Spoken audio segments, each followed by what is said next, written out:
I guess, start recording so we can catch this. And we should be live now. If you're watching the rerun, welcome to Rx Only Picture Show number 55. 55. 55. 55. 55. 5. Exactly like that. All right, and now how do we find the link?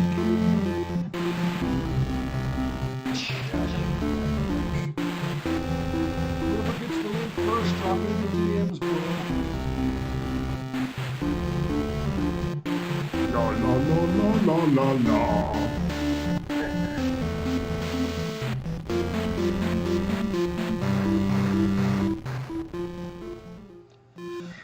Where do you guys want these yams? You want to put the yams over here on the yam table? Yams? Yeah, did you order yams? Yeah, We can make yams jams. I like yams. That new philosophy, the I am. You know, you say your I ams. I You am like- what I am. Yeah, I am's what I am. Jams. I like yams. That new philosophy, the I am. You know,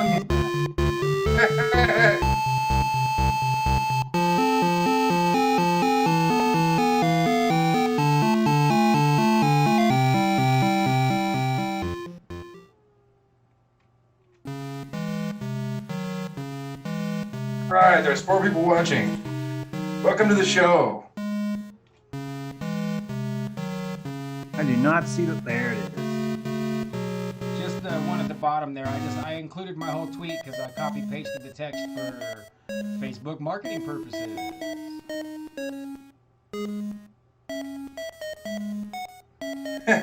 Conversation cream. It's topical. Yeah, I don't remember who made that. I think it was Mirios. Just so I guess I'm watching them on the delay, so. Yeah, if anybody's curious, our regular fan and good homeboy Mirios is just taking a break. I sent him an email and got a hold of him to make sure because I haven't seen him around for a while. We're all still suffering and grieving in our own way. But just anybody's curious or wasn't sure, Mirios is all right. He hit me up and just said he's taking a break. So. That's good. Okay. That's what I've been doing till tonight. Yeah, me too. Kind of hard to jump all the way into everything.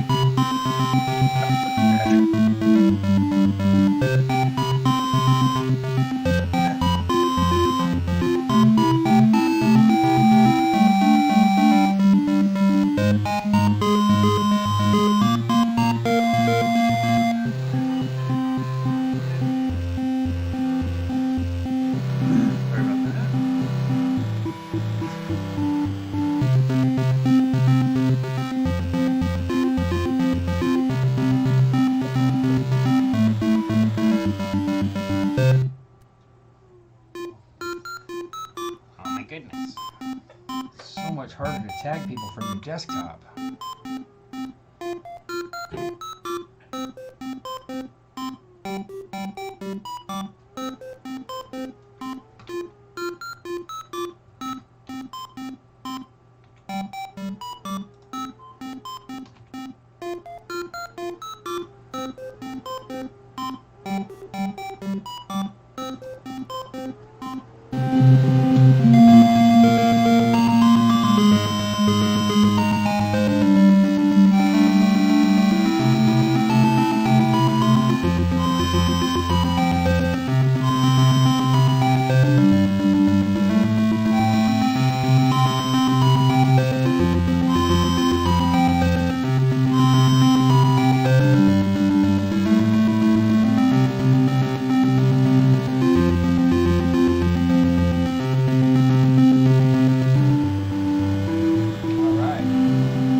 Posting of links.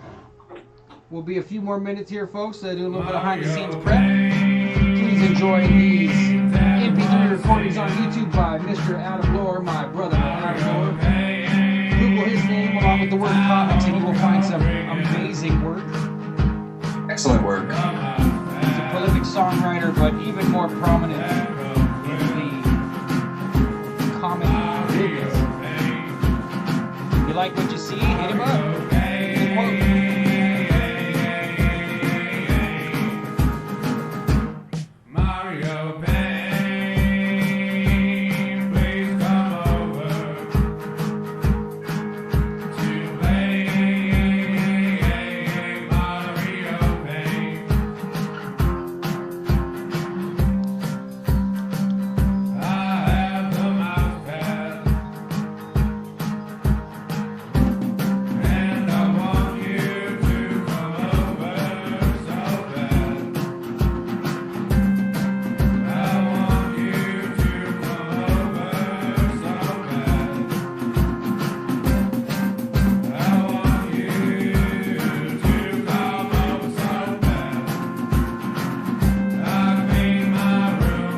My Twitter announcement there.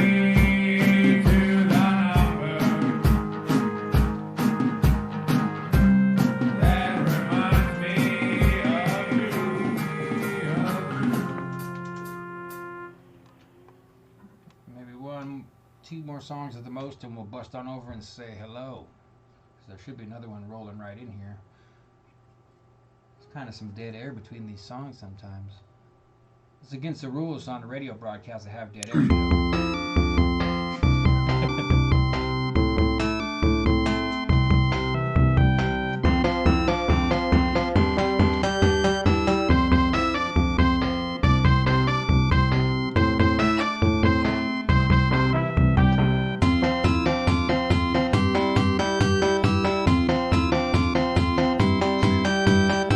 My frog.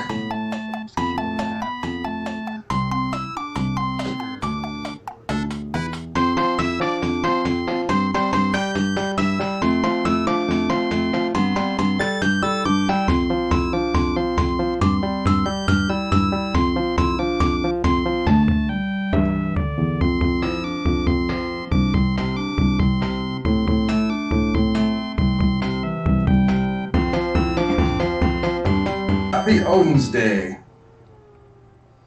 Sortis. OHMS? What's that? Ohm's Day? Odin's Day? Oh, Odin's Day. Like Wogan.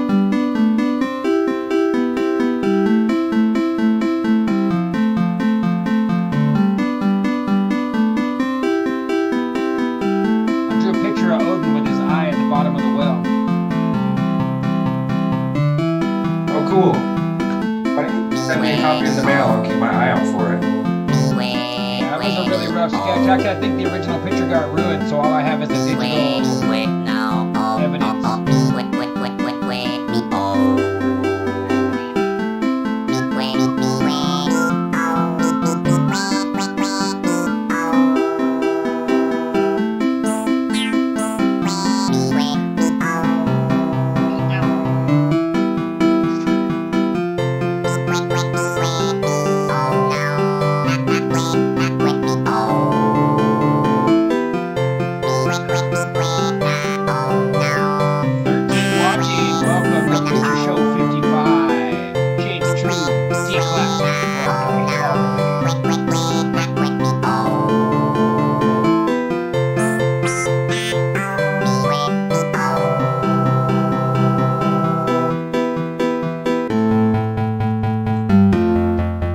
Lots of new names in the app.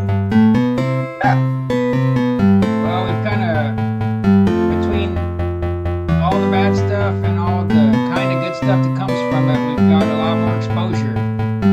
So I'll be curious to see what our audience chat looks like. Your work's cut out for you, Jem. You better go put some drops in your eyes and keep up with this chat, buddy. Move the computer a lot closer to my face. Got Robin Hannawell.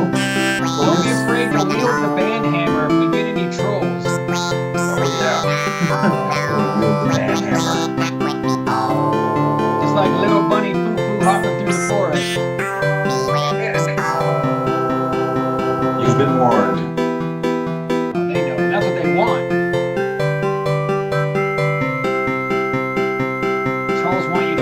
So that they they can do a screen capture and put it up on the social media. And look what a snowflake these guys are. They blocked us.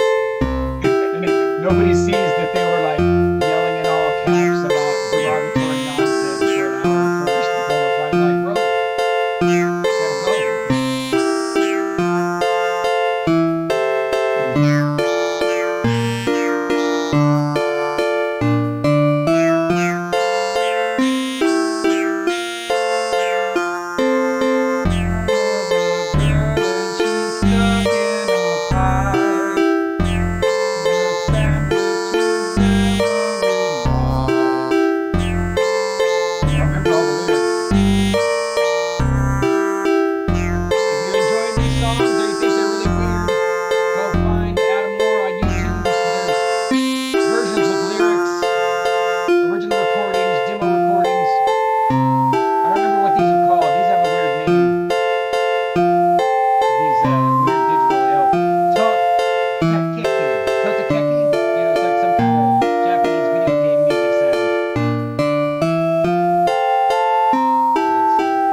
gotta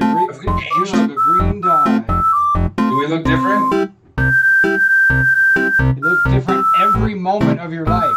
Think about that. Yeah. You actually never look the same ever. Period. That's true. You never are the same ever. But you might feel similar. My dad used to call girls with big hair in the 80s people that wear their emotions on the outside. Oh, the 80s. What an incredible time. The good old days, right? Good old days. I better keep an eye on it here. We're down to about 20 seconds. We're going to go live.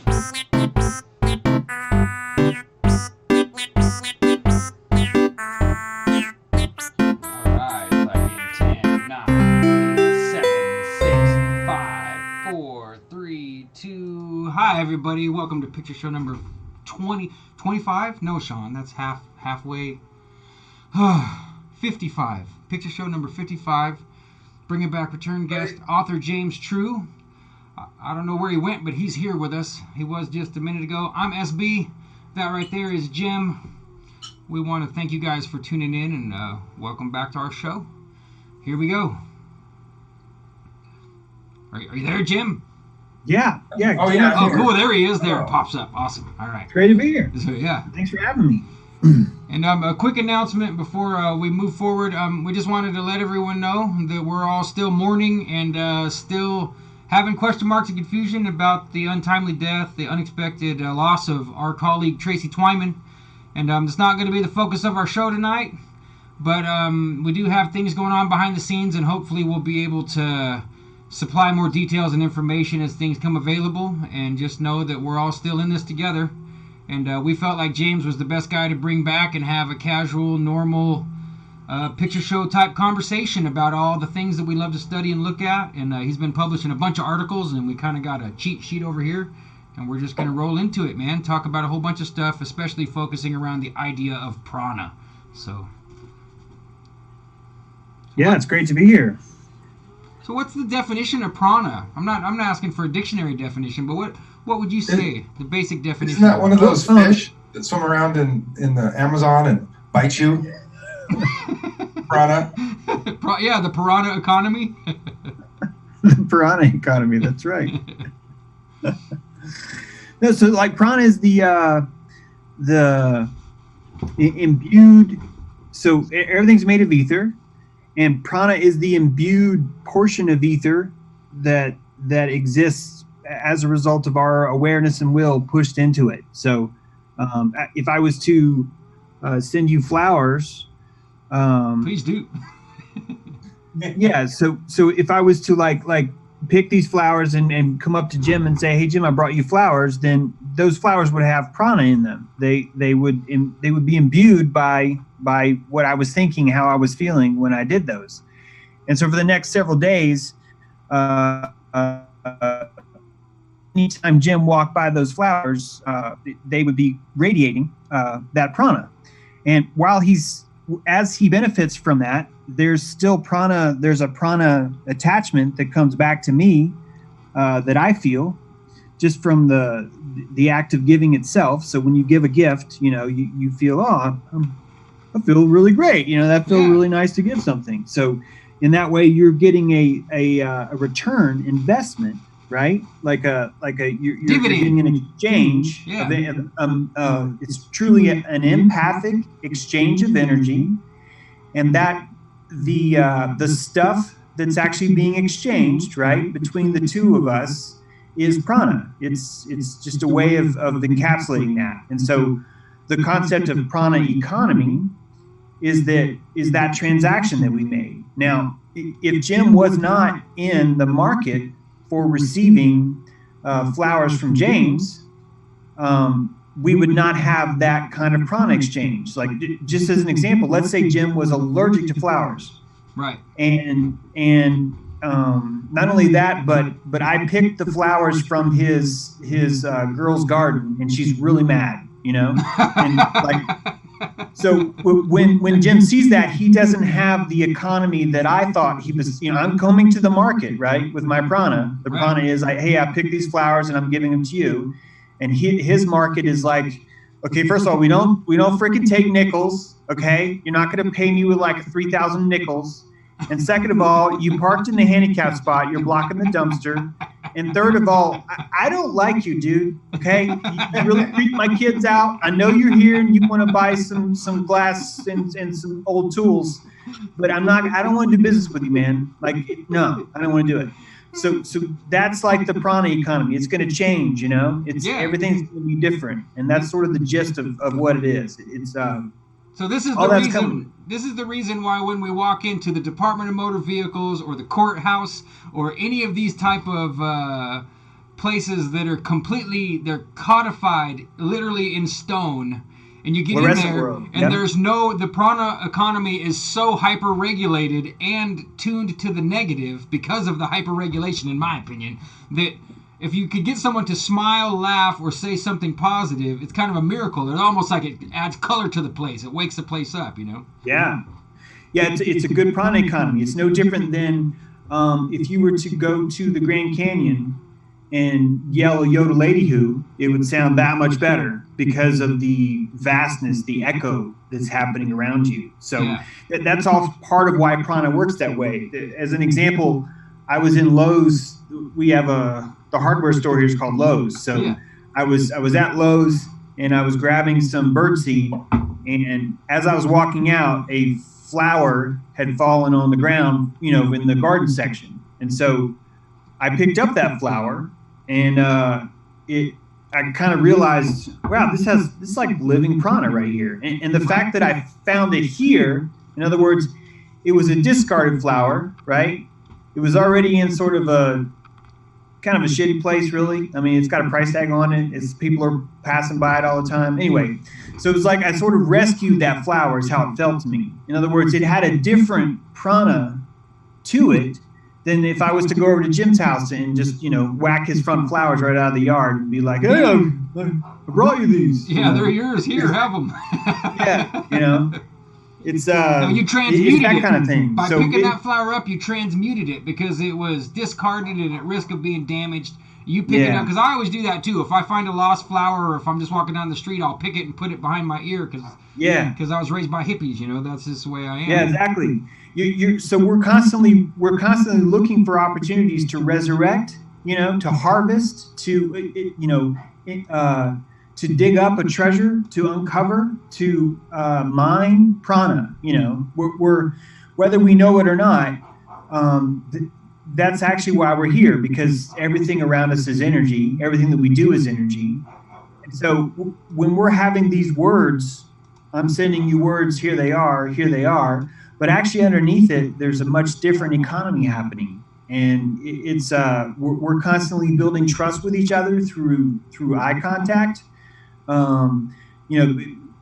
We've spoken a few times, personally the last couple of weeks, as via text. So we've been building our own, prana in different ways. So, and each of us are creating these little nooks and crannies where we're leaving energy for each other. In a lot of ways, that's what a mem is. You're taking a lot of prana, something that you found a berry in the forest, and you're like, wow, this is a really good berry. I'm going to really get some prana. I'm going to share this berry with everyone. So you show them that really good mem, and every time someone shares it, that's a digital representation of this prana that's coming back to you. I think it's more of like a manifestation. It's manifested in a fractal. So here's the shares, here's the likes. Right. But underneath that is the actual river, the prana river that flows between you.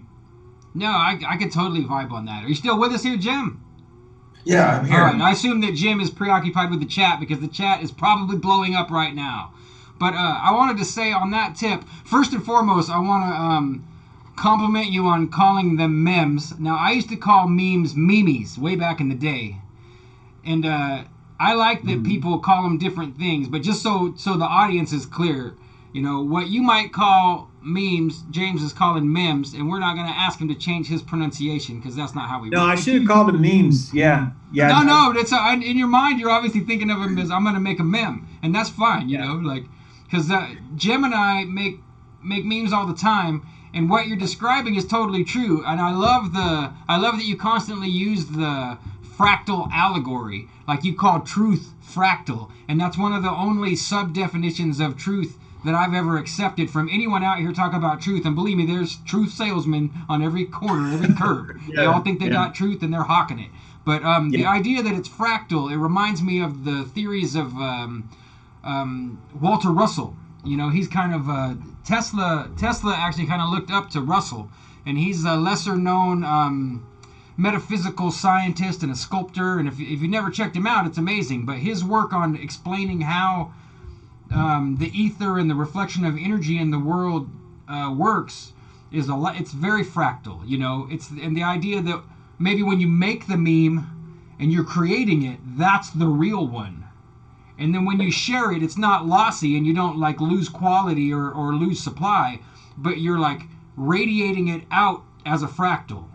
And then if other people pick it up and they like it and they share it, your fractal is the algorithm grows, I like that idea. So. And well, it's interesting because it if you look at the probability, like if you want to take quantum mechanics exactly as it is and say this is all legit, then you've got this idea where everything's a probability until it collapses, into a particle. And so a lot of this prana, it's always biodirectional.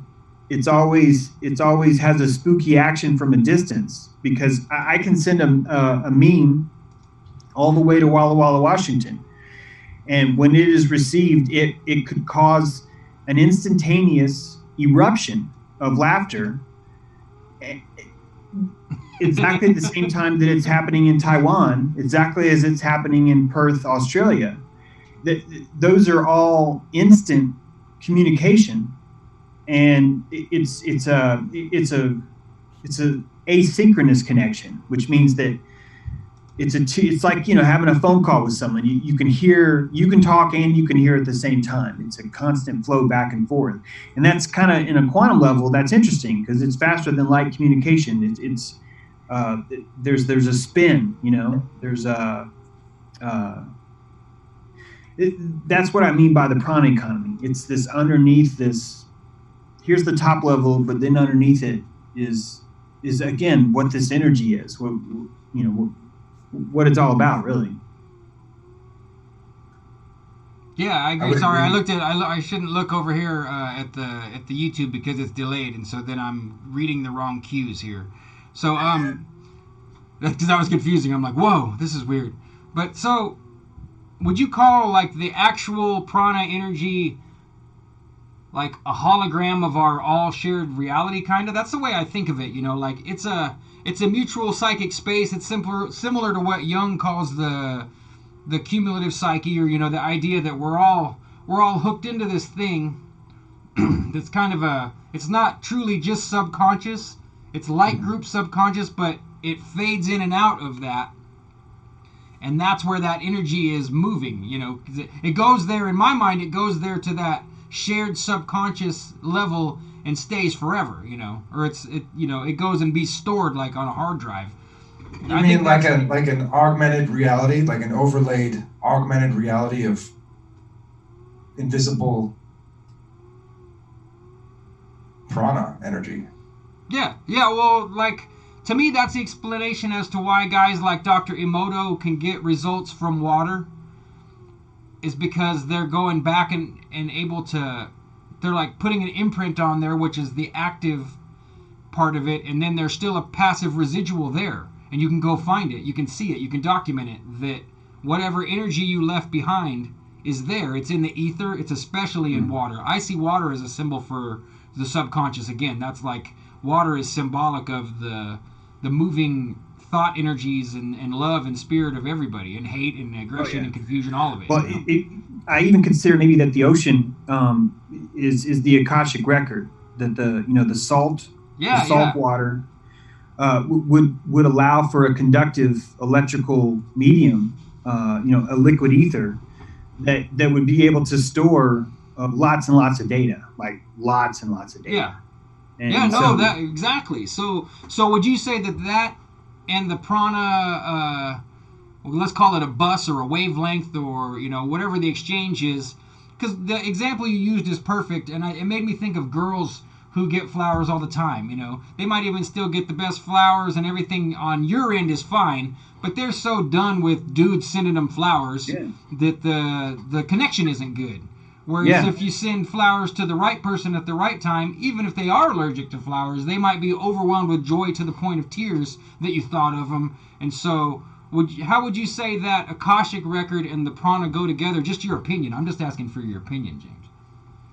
Yeah, well, that's why I'm using that word economy, because, you know, the girl that's always getting flowers, she's not going to reciprocate what you might be hoping for or expecting. But that doesn't mean that what you're putting out is less, you know. It's right. More about, well, it's all a sub economy. So if we think of everything as being ether, so, you know, everything's these circles that are concentrically, you know, the seed of life, the flower of life, you know, where there's like 6 circles around, the 7th shows up. Yeah. But picture a medium like that in 3 dimensions.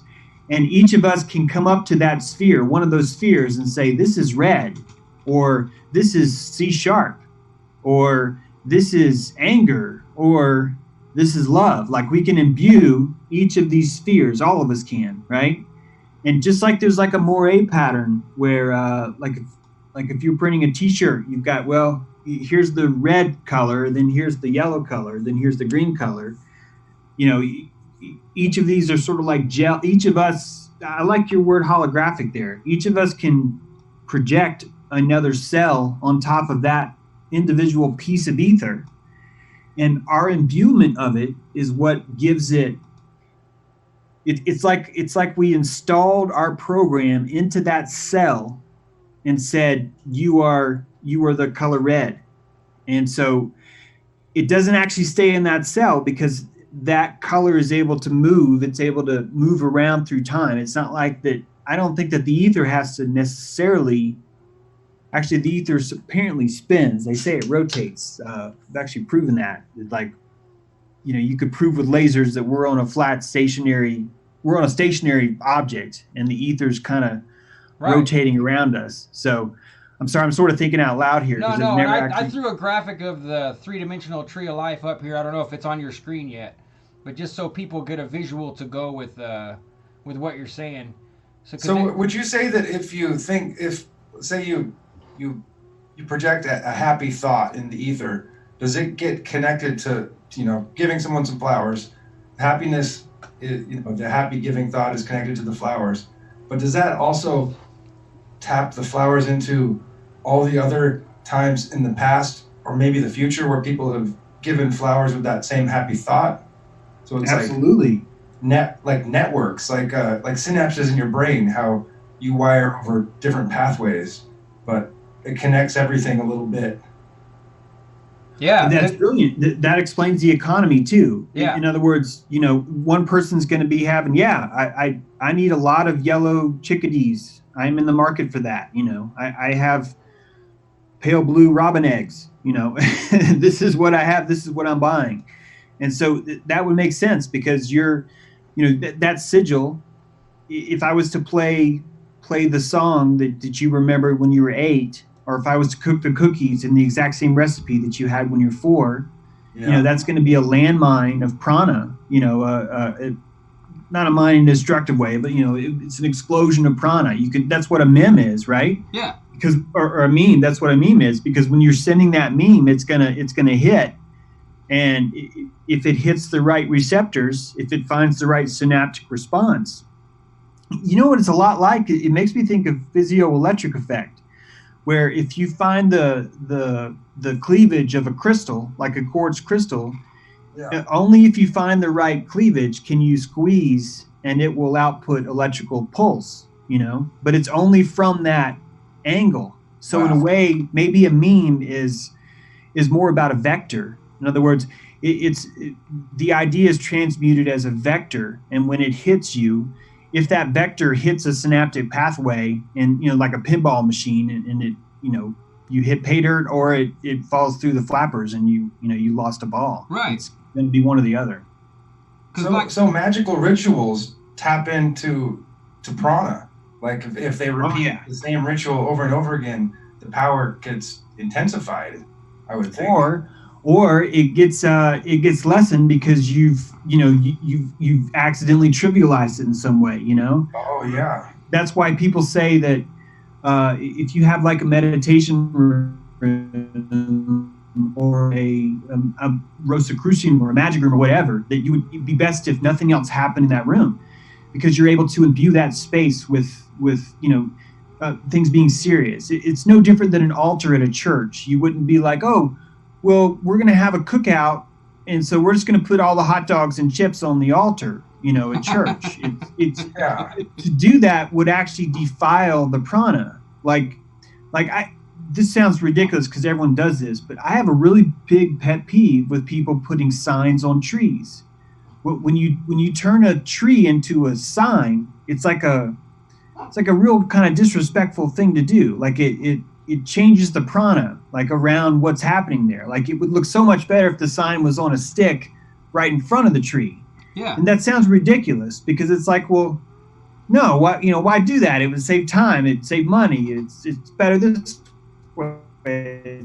I mean, it makes so much sense, but it's by putting it on the stick in front of it, the sign's still there, but to me, the prana is different. There's a respect happening that's for the tree. And so even though all it took was another stick, it's really important because every time someone walks by there, in fact, for the rest of that life, if you think about it, that tree's not going to have that scar where it would have had that scar, all from the events of what someone took, 7 minutes versus an hour and a half to do, would be broadcasted prana throughout the life, of that tree. And if you remember that you did that and you're like, oh, that was disrespectful, every time you'd see that tree, it'd be a little bump of, there'd be another prana exchange that would happen. It could be good because you can transmute it. You can go, I learned my lesson. And then, it's like if I've wronged someone and I've apologized. Yeah. When I see them next, I'm actually gaining prana. I'm not losing prana. You see what I'm saying? Yeah, because it's like, I apologize to plants and trees and animals just the same as I do a human being, Yeah. If I got to cut down a tree, I'll stand there and talk to him and say a little prayer, like, hey, man, what's up? Sorry. you know? And that's, I know what you said is true, that in the world, even still now in the world, people are flippant and take it as silly or hokey, or they'll mock or be sarcastic about the idea that you just expressed, that somehow they'll undermine the idea that you should take more consideration and that it's really not important whether or not you use the tree or a stick. But I'm saying that I feel like us having this conversation and all the similar actions that are going on around the world are starting the process of scoring and putting cracks in that old dense reality. I say we're seeing the beginning of the process of change. I don't know if we're moving out of the Kali Yuga, we're seeing the beginning of the end of it.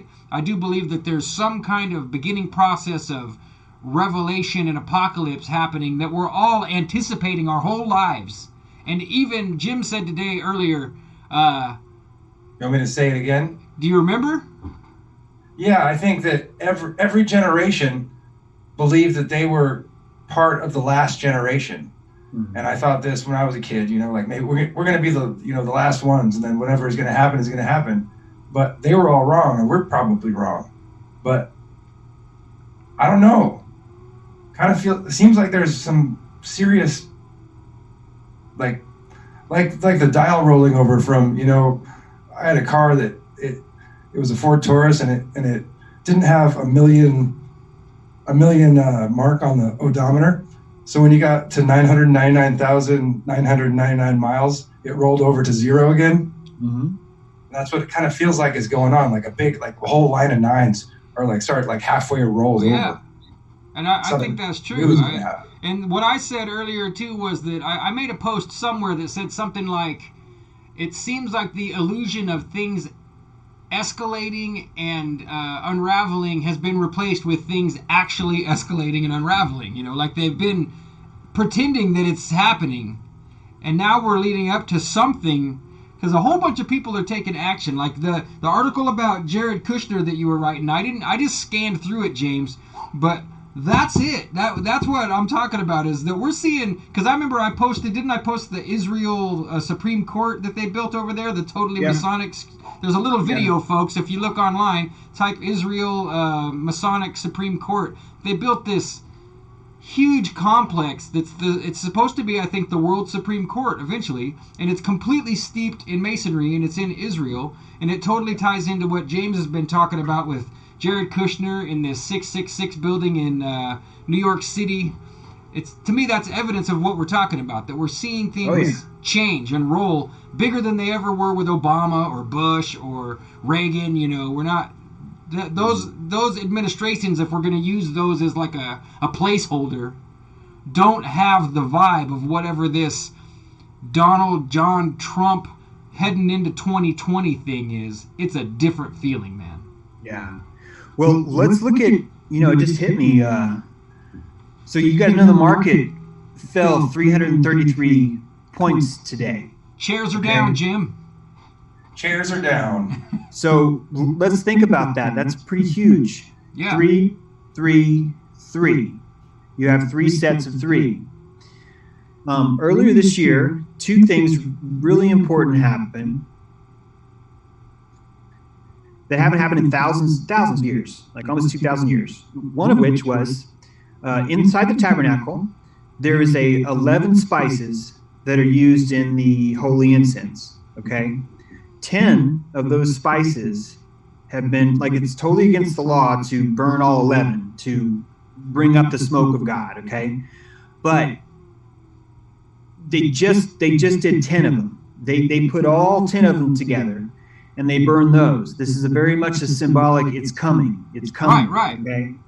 Right after that, I'm sorry, I could have this reversed, but a few months after that, they had a live sacrifice. It was a lamb. They sacrificed a lamb in view of the Temple Mount, and then they brought that sacrifice into the temple, and I think it went underneath one of the altars or something.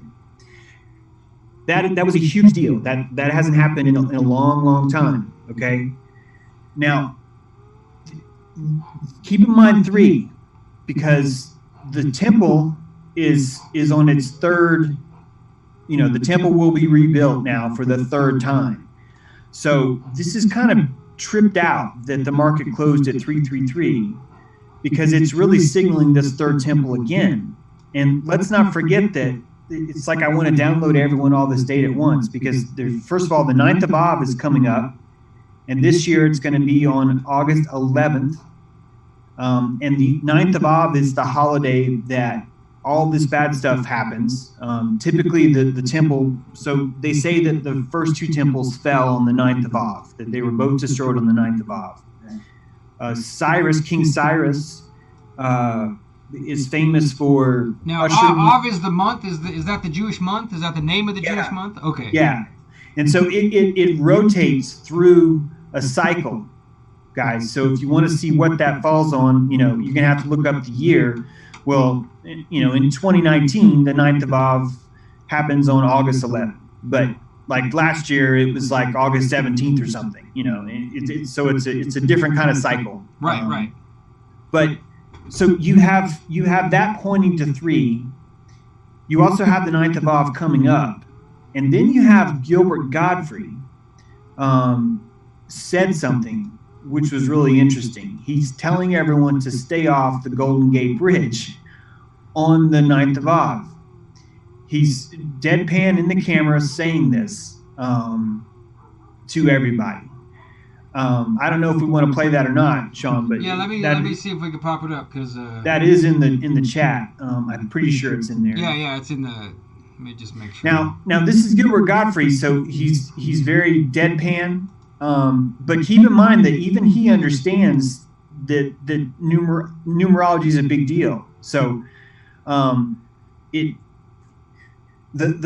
Kabbalistic aspects here, all the vectors are pointing in the same direction. And we haven't even discussed Kushner yet. Well, look at all we just talked about with the temple, the burning, the sacrifice, the 3rd temple coming. And now the market today is at 333. And then if we jump back to Kushner, we got to look at his 666, because Jared Kushner bought 666 Fifth Avenue, the most money ever spent on a building to date. When he bought it, he paid $1.8 billion. 1.8 is also 3 sixes. The Kabbalistic alignment of these numbers and the price is a pretty big deal, but it's I'm not even done yet. The person that built that building initially was called, sorry guys, Strident. I'm forgetting that name. It's in my article. The person that originally bought that building, they built the building, they sold it to a Japanese company, then they bought it back just so they could turn around and sell it again to Kushner. The people that sold that building, their group, they own Rockefeller Center. And if you guys, 9/11 was just a massive satanic ritual. Among the pillage and everything else that was happening, there was like a really deep spell there with the Manhattan is a circle, so you've got a circle of water around it. You've got the grid of streets, makes a checkerboard. You've got the aluminum steel tuning forks that are driven deep into the ground, and those are vibrating the terror of all those people inside. So it's like a really big ritual just in and of itself.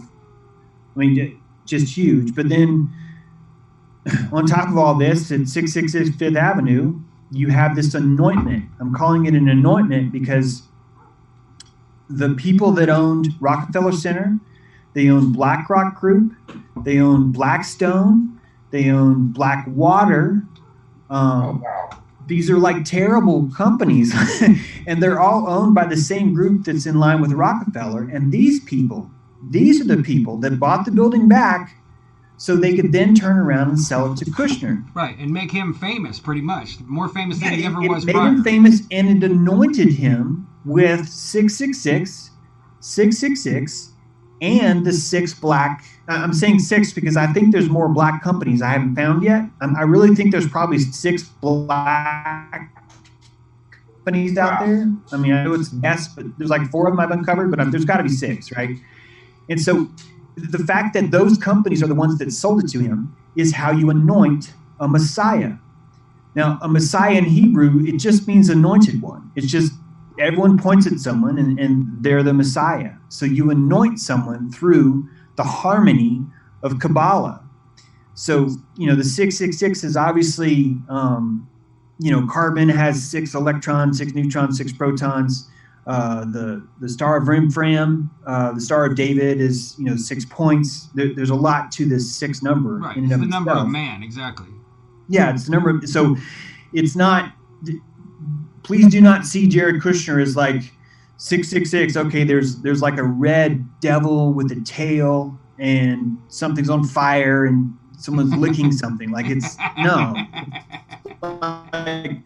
Like you can be a clean, good dude and still try and access 666. That's the number of the sun. The magic square of the sun adds up to 666. So it's not really fair just to look at that and go, okay, that means he's evil. Like you could be good and still go for 666 is what I'm trying to say. Now he walks in at 25 years old. I mean, at 25, walks in with $50 million, and they agree to sell him a building for $1.8 billion.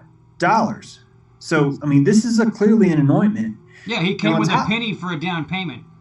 Yeah, it's ridiculous how they would. Now, this was a private sale, meaning that it was not on the market first. He was offered that building, so it was definitely an anointment.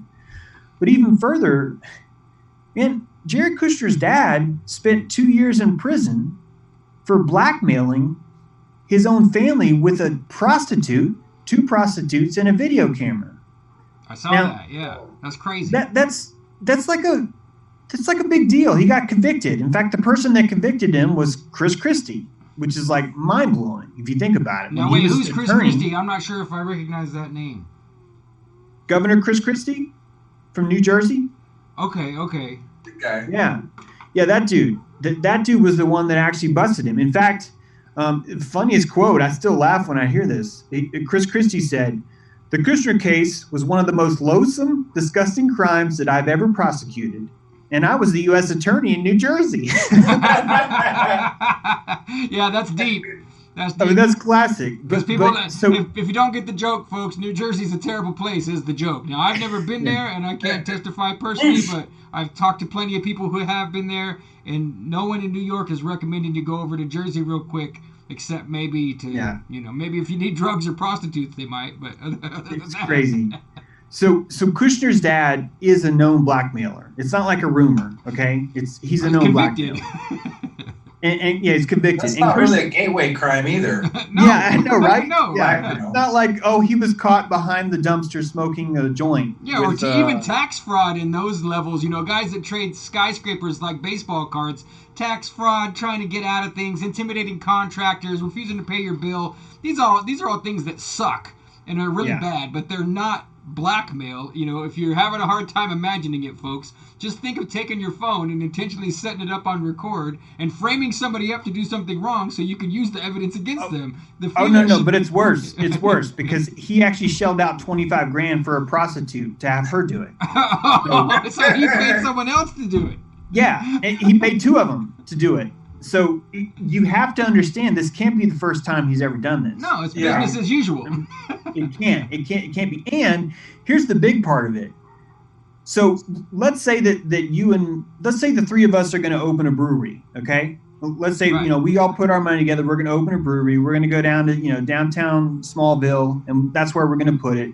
We're all sort of pillars in the community, right? In our own right. Okay.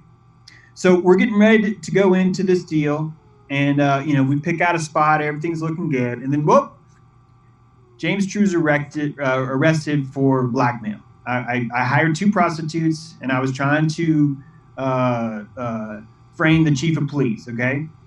What is the likelihood that you 2 guys are going to be like, yeah, man, let's go ahead and open up the brewery. Well, like, let's totally keep doing business with you, okay? I mean, it's how would you even walk around town? Like, how would you guys go to church on Sunday? How would you go to the gym being a guy that's still doing business with me? Like, it's 0 sense. But here you are in New York, the elite of the elite, the most expensive building ever purchased. And the guy that's bringing the money, Kushner, is convicted of blackmail. And you're still like, yeah, this works. Yeah, there's nothing wrong with this at all. Let's keep going. Now, are you saying that his dad's the one that gave him the money? His dad was part of the deal, yeah. And what's really hard about this sale, guys, is that it's a cheesecloth of all these corporations. So it's really even hard to track exactly what happened. It's agents. It's agents representing agencies, and that's as far as you're going to get. Yeah. Is starting to understand it. And if you try and unravel it, you'll spend your whole life. I understand. Yeah. That's the way it works. However, I did find 4 companies that have that black stone rock. Yeah. There's that same thing in there. But additionally, it just gets worse because the 1.8 billion that goes into the building, it ends up a failure. Now, I'm using failure in quotes. It lost $800 million, okay? So it was sold a few years later, and it took an $800 million loss. I use that $800 million kind of roughly because it's actually really hard to figure out exactly how much it lost. It's kind of confusing because, again, there's cheesecloth there, but it's Right. roughly around that much. I'm pretty sure that $800 loss, I don't have any proof of this, by the way. What I'm about to say is pure speculation, but I'm pretty sure that's probably like some kind of payoff. Like this is how Right. you would launder money, Right. But that loss, even though that loss came in, here's where things start to get kind of creepy, where I don't like them. CNN, who hates Trump, even though he lost $800 million, CNN is writing stories about how brilliant Kushner is as a businessman. And they're citing it as, I'm talking about Jared Kushner now. They're like, he's so brilliant because he sold all those MAGA hats. He made $90,000 selling MAGA hats. So he brought in, let's give him $100,000. Let's say he brought in 6 figures, right, on selling MAGA hats for a campaign. And the other huge, amazing, genius thing he did was he called someone that works at Facebook and say, hey, I want to buy some ads. Right. Okay. So basically, they're praising him for selling merchandise and for signing up for Facebook ads. Okay. CNN doesn't run a headline that says Trump's in-law spent 2 years in jail for blackmail. Nor does it say Trump's son-in-law lost $800 million on a demon building purchase. Yeah. Like it could have said any of these things to make Trump look bad, and it doesn't. All it does is say how great Kushner is, and this keeps going. Let's look at these billionaires. Okay, billionaires are pillars. They're not like normal human beings. Millionaires collect wealth. Billionaires collect people. Okay, it's important to understand that. Yeah. All these billionaires, Haim Saban, he's worth $3.4 billion. Huge Hillary Obama supporter. Okay, Eric Schmidt from Google, big billionaire, like five billion, I think. I'm trying to scroll to find him. He's around the 5s. He's really high up there. Big liberal, right? Big, huge, big supporter. He literally is sticking his nose up Jared's taint telling the whole world, this guy's brilliant. He's like the most brilliant mind I've ever met. Peter Thiel, of course, he's already sort of Republican, so you kind of expect him to be there. Peter Thiel says Jared was effectively the CEO of the campaign, even though we all know Steve Bannon won that election. But anyway, they're saying Jared Kushner did it. Right. Eric And Schmidt if you says don't Jared know Kushner. who Peter Thiel is, folks, look him up. Palantir is his company, and Peter Thiel is all up in your business. Yeah. Didn't Peter Thiel, isn't his investment company called Mithras Investment? Is it? I don't know. I don't remember if it's I just Mithras don't or know. another name, but yeah, it is. It's either Mithras or Metis. I don't remember, but yeah, straight up. It's kind of funny because Rockefeller Center, they have the ice ring, and there's that famous gold-plated sculpture out there that's Prometheus. But I think, and I've heard this before, that it's actually Mithras, because it looks like he's rising up out of an egg. Wow. And so, I mean, that could be a relation to the Mithraic cults. Totally. Yeah. Well, there's so much to Mithra. I'm actually going to table for now just because there's just so much. No, yeah, we'll get sidetracked if we try and cover it. There's and so our much. audience knows. That's just... Man, I want to check that out. I mean, even Nikki Haley, like, she kind of really lost face with her, the UN job. And when she on her resignation day, she says of Jared Kushner, he's a hidden genius no one understands. So, like, even the people that are in trouble are saying he's the greatest thing that ever happened. Meanwhile, you've got Netanyahu, who's telling stories on the media. Oh, I was tired and I needed to sleep, so Jared let me have his bedroom one night. Like, he's anointing Jared as the bringer of comfort, as the pillow of Israel. It's all of these things are very, very in your face rituals of anointment. And what's the definition of Messiah in Hebrew? It's the anointed one. So you have everyone from Netanyahu to the financial world, to the billionaires, to the pillars, have all decided that Jared Kushner is the golden child. He is the Messiah. And they align with him by anointing him in 666, by anointing him by the state of Israel, and by anointing him with all the billionaires in line, and by anointing him with Ivanka Trump. He's been anointed on every single possible level. And now you set up the next act, which is Donald Trump has said, if anyone can bring peace to the Middle East, it's Jared Kushner. Everyone has been saying Jared Kushner is the most amazing, brilliant negotiator we've ever had. They're already setting him up to be a winner. They're already aligning him to this so that we can be primed and programmed to believe that this guy is the Mecca. He's literally a human Mecca, if you think about it. Because whatever he's going to do, all these now think about it. A billionaire's prana.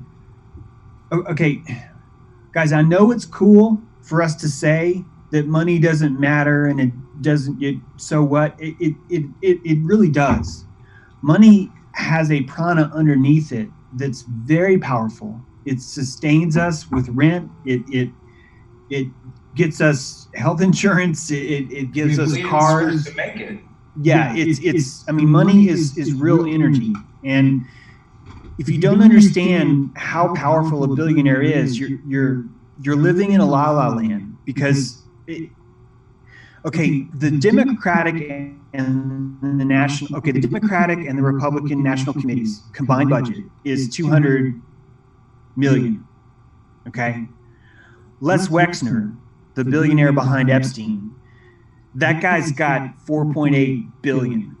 Okay, so you just have to picture. Can you see what I mean? The entire political, every single person in politics is like 2% of Les Wexner's income. I mean, if Les Wexner anoints something in his life, everyone who's around that is going to be touched. And that's why when a billionaire anoints Jared Kushner, it's not just one person. You're looking at millions and millions of synaptic prana that is automatically going to flow in the exact same direction. Am I explaining that right? No, absolutely. I mean, you're Yeah. talking about the sphere of influence of someone's tremendous wealth. And it's really hard, first and foremost, to even get your head around the numbers that they throw around. Partly because they're changing the value of money. So now we're seeing billionaires growing on trees. When it used to be millionaires and very rare to have billionaires. And then you start to look at huge secret fortunes, and you might be getting into multiple trillions in family lineages, but the men who are always the capstone or the face on a multi-billion dollar fortune have a sphere of influence and power that's not easy to describe. It really isn't, you know. Yeah, it's like they're dams holding up a huge lake of currency, which is carrying all the currents of all the hands that money has gone through, and all the prana. Yeah, because they all feed around that billionaire. It's no different than a remora attaching to the bottom of a whale shark. Wherever that whale shark's going to go, that remora is going to get food. All it has to do is just hang on. So these billionaires are a big deal. Like, they're a big deal. They're more important than both political parties combined. That's why I keep saying countries aren't what we think they are. I know it helps us to call them that, but what we think of countries it doesn't really quite work that way. And it's these billionaires that really do more. Hey, I just found it. Actually, Schmidt is 11 billion. I mean, that's a big fish, right? That's a lot of prana. I mean, that's a huge amount of prana for him to be walking around. And then if you look at, like Soros, even though he's only got like 8 billion, I really call him a 26 billionaire, because Open Society has got the rest of his money. And to me, that's really just the same, it's the same creature. Oh, yeah, and these are all just masks and outward faces. There's no way we can figure out what these people are holding in trust, whether or not they're a figurehead. Like back in the day, J.P. Morgan was really just a figurehead for the other bankers. With Rockefeller. Absolutely have to be with Rockefeller. Yeah. And I mean, keep in mind that the first Rockefeller raped his housemaid, and then his son killed 66 coal miners in one day. And I mean, the family just got worse and worse and worse. These are not happy people, No. which shows you that they're slaves. They're thoroughbred, humans, but they're required to have a brand. They have a social security number. That's their brand. They have a gift. They have a birth certificate. They've been branded as a citizen. A rancher would never take a brand and burn themselves, with their own ranch. There's no way, so we'll never see them. Yeah. So as the anointment goes, with everything I've talked about, there's even more, because then you start to look at Cyrus, the archetype of Cyrus who brought in the second temple. Well, I think the reason why Trump's been called orange in the media is actually an archetypal insert. Like, I know it looks like that we insult Trump by calling him orange, but I actually think that's helping the archetype, because you're starting to picture a golden figure emerge, like this archetype of gold and orange. Right. And there's something really powerful about assigning a color to someone, because that's, a color's a really big sigil. Like, it owns more real estate than most of your objects, because, a color's everywhere. So anytime you would see a color, if it's imbued with a person, you're going to really be giving off a lot of prominence, back to them, just by the recognition of it. I think orange is 33. So, it absolutely is. Orange is 33, no doubt about it. Wow, that's awesome. Yeah. So, if you think about it, say the Wizard of Oz. If I say the Wizard of Oz, everyone thinks of a color, because the Wizard of Oz, the character, is assigned a color. And if you've read the books, you know that in the books, that color isn't just on everything, but everyone's wearing green lenses over their eyes by mandate. They have to see his world in green. So to assign a color is, I kind of assigned you red earlier, James, because between your shirt and that beautiful stained glass window, you've got the overall vibe is red. It's a right. Yeah. So Cyrus, they're aligning Trump with Cyrus. They're aligning him with orange. Actually, before I go that, I think it's interesting that back in Rome, when Julius Caesar would come in as a triumvirate, he took over Gaul or whatever, he would come home, they would throw him a big party. They would paint his face red. And because his face was painted red, he then had the privileges of Jupiter. And one of the few privileges that Jupiter had that no one else had in Rome was that he could murder Roman citizens inside the city walls. I'm sorry. He could human sacrifice inside the city walls. Most of these sacrifices are prisoners, like from other wars and stuff, but he could actually kill them inside this temple. Wow. I find it interesting that he had to have a red face before he did that. But if you come back to Cyrus, let's say that we're the controllers of the world, and we want to cast a spell on America where everyone will embody and get behind Cyrus, right, as having an aura of gold. Let's say we wanted to set that up so we could keep in mind we're anointing Jared Kushner everywhere, right? I've already showed you the billionaires, all the other stuff, but we're not done, because Israel actually goes so far as to call him the Mashiach. They formally called Jared Kushner the Mashiach. Adam Green from No More News has a great video on it. It's linked in my article, by the way, if you want to click on it. Okay. But it's even the religious leaders of Israel have a line with Jared Kushner. But now we're coming back to Trump. Well, here, before you go forward, let me read this out here, because I just got the paragraph up about Cyrus, and since we're comparing Trump to Cyrus, so from Wikipedia, in just one paragraph, according to the Bible, Cyrus the Great, king of Persia, was the monarch under whom the Babylonian captivity ended. In the first year of his reign, he was prompted by God to decree that the temple in Jerusalem should be rebuilt, and that such Jews as cared to might return to their land for this purpose. So there you go. He's... Did we mention the coin with Trump's face, the gold coin? Not yet. Yeah, people are printing his likeness on coins with Cyrus alongside it. People are really, really aligning to Trump becoming a Cyrus. Right, so they're representing Trump as Cyrus, Mm-hmm. and obviously leading up to what you started this with, that the idea that they're mingling and using 10 of the 11 spices, and they're bringing out a lamb and sacrificing it, not in the temple, but in view, probably in a very specific straight location, east to west, or however you might want to look at it. So, and then bringing that and investing that sacrifice as steps in the process. So they're giving us the long, slow roll of getting ready to see the red carpet rolled out, and Kushner is being set up to be, it looks to me like we're going back to Messianism, Yeah. It even gets worse, because so we all know that there's a 102-year-old Balfour Plan, right? Where, Lord Balfour from England wrote a letter to Lord Rothschild basically saying, yeah, here's Israel. It's payable in 100 years. And here we are now. We're getting there. And I've been writing for a year now. The Greater Israel is coming. It absolutely is coming.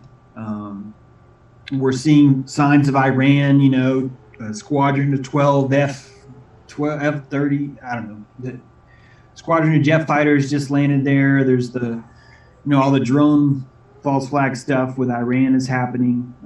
It could be a Bolton shakeup. It could, but there's also things are moving. Looks like Saudi Arabia could have actually fallen, like already, and we just wouldn't know it. Like, consider the Las Vegas shooting. That could have been sort of related to that. There also was a story. They shook all those princes and sheiks down, and there was a huge change of hands, and then they showed Trump over there holding his hand on the Palantir ball. Yep. So exactly. that ball, so, if you've ever seen that weird picture, that's what that is. That's Peter Thiel's symbol. No, I didn't know that was Teal's symbol. That's Teal's symbol. That's his company, and that's the orb from the Lord of the Rings that the wizards use to communicate with each other. That they think they're safe, but Sauron's got one, so he can see everything that's happening. That's what he named his company after. That orb is the psychic communication device. It's the ultimate crystal ball from Tolkien's mystery world. So, Wow. fictional world. Pardon me. Wow. Yeah, I didn't know that. That's, man, it just keeps getting Right. It just getting weirder, you know. So let's say that we control the world, and we want all the psychic prana of America to get behind Trump, right? So what are we going to have to do? Well, we want Trump to look like a hero, a champion. So how would you create him as a champion? You would paint him as an underdog. You would have every paper that you own say that Trump's not going to win, that the chances of him winning are zero. And you would have all these predictions that 98%, Hillary Clinton is going to win. And then you would have this miracle happen in politics. And that miracle is prana. What does everyone do when they see Trump win? And they see him win, not just win, but win against a witch, well, like someone that, a literal witch. So you have this orange lion, the archetype of Aslan, versus this purple witch, Hillary from Honduras, the voodoo priestess witch. So you have the gold and the purple, the righteous and the royal, and you're now battling the two together. So as an alchemical spell, you're really, really imbuing these colors deep into everyone's mind, and you're setting up this amazing political landslide where Trump's winning something that he wasn't supposed to win. And now it brings us up to the midterms last year, because if you remember, right before the midterms, a migrant caravan sprung up, and it sprung up from Honduras. And, a lot of people were paid in that. And it basically was like a rolling golf cart, snack cart that was like leading people up to the border that had supplies and food in there. And what did that migrant snake, I call it a snake because if you actually look at what it would look like, it would be this giant serpent rising from Central America. But that was rushing the border right before the midterms. That really helped Trump a lot, like a ton. Here's Trump who's saying, I want to build a wall. It's important. We have to build a wall. And now you have a migrant horde rushing the wall. It's, they're saying, oh, it's because they want to storm California and get the popular vote. But that's not true. I mean, California would already not have gone to Trump. So it's not, it doesn't even make sense. Yeah, it's not even logical. All it does is help Trump. Do you see what I'm saying? Yeah. All that migrant horde does is reinforce, oh my God, Trump saved us. He saved us by enforcing the border. So you have a media that's also anointing Kushner by anointing Trump, because Trump's already aligned with Kushner through the marriage, through everything else. And now Trump is setting the stage, the wrestling stage, for the entrance of Kushner, the second coming. Kushner will be the golden child brought in on the ark, the glory seat of the tabernacle. He will be brought in, and he's actually going to be a pillar of smoke, meaning that Kushner doesn't actually have essence. I look at him like a raccoon living inside a mansion. It's like he's like this really little creature, but he's been imbued, he's been anointed as this giant mansion, and that creates a slave, because it's a golden child pedestal situation where you end up abusing him by only expecting the best from him. It actually creates a chemical puppet in him where he would never be rewarded to want to fulfill his own free will. He's only going to be rewarded by doing what a Messiah would do, which is, I know that you don't want to have sex with her, Jared, but you're going to go in there and you're going to have sex with Ivanka Trump and you're going to have a child, Like, you don't know what. He's going to feel like he has to do these things because from the youngest age, he's been told, Jared, your life is not as important as your Messiah, as your as your purpose. Yeah, as your prana. purpose is- Exactly. Your prana laser beam is more important than anything. I just noticed something too, James, I want to point out, and I don't know if you've noticed this. Can you see the picture up there? I found a picture of Trump bringing him in here with the thumbs up, you know. He does look like a ventriloquist dummy. Yeah, I've always seen him as flat, completely flat as far as his personality. I've never really listened to a lot of video of him talking or anything, but in almost all these pictures, he's wearing a black tie, which is just insane. You know, that these guys are always wearing red or blue ties, these politicians and really high up guys. They're rarely wearing bright colors. I did have a picture there of a minute with Bill and Hillary when they finally came and gave their resigned speech about not winning. You know, they came out wearing purple, and many people, including Tracy, had affiliated that directly to the idea of them speaking directly to their magical, to their covens, you know, to their occult audience and their occult supporters. But it really trips me out looking at all these kind of deadpan weird pictures of Jared Kushner, and almost every picture I'm looking at, he's wearing a black tie, you know? Yep. I hadn't noticed that, but you're right. Yeah, it's you're gonna see him emerge, and I mean I'm speculating, but you know here's what I think is gonna happen. The Clinton Foundation is gonna be sacrificed. This has already been planned a long time ago. Okay, let me back up a sec because. Let's talk about Pizzagate and all this pedophilia stuff, okay? Right. Every single piece of evidence that's ever come out has been inside from the same rat's nest, okay? Billionaires collect wealth, billionaires collect people, okay? How do you own a person? So you own a house because you have a mortgage and you keep it in a safe. You own a person because you have blackmail on them, right? And you keep it in a safe, okay? So, and plus that brings it full circle because that's where this started. Is that blackmail in the Kushner family is absolutely in their wheelhouse, as they say. Not only is it in their wheelhouse, but look at the very first thing that ever broke was Anthony Weiner, and Weiner is, of course, the husband of Uma, the assistant to Clinton. So here's another rat from the same nest. Okay, so you've got Weiner, you've got Kushner. First of all, you've got Weiner, and then you've got Epstein, and who obviously Epstein's attached to the Clintons. I mean, obviously, so the same nest, and then we're about to see Clinton come out too on all those things.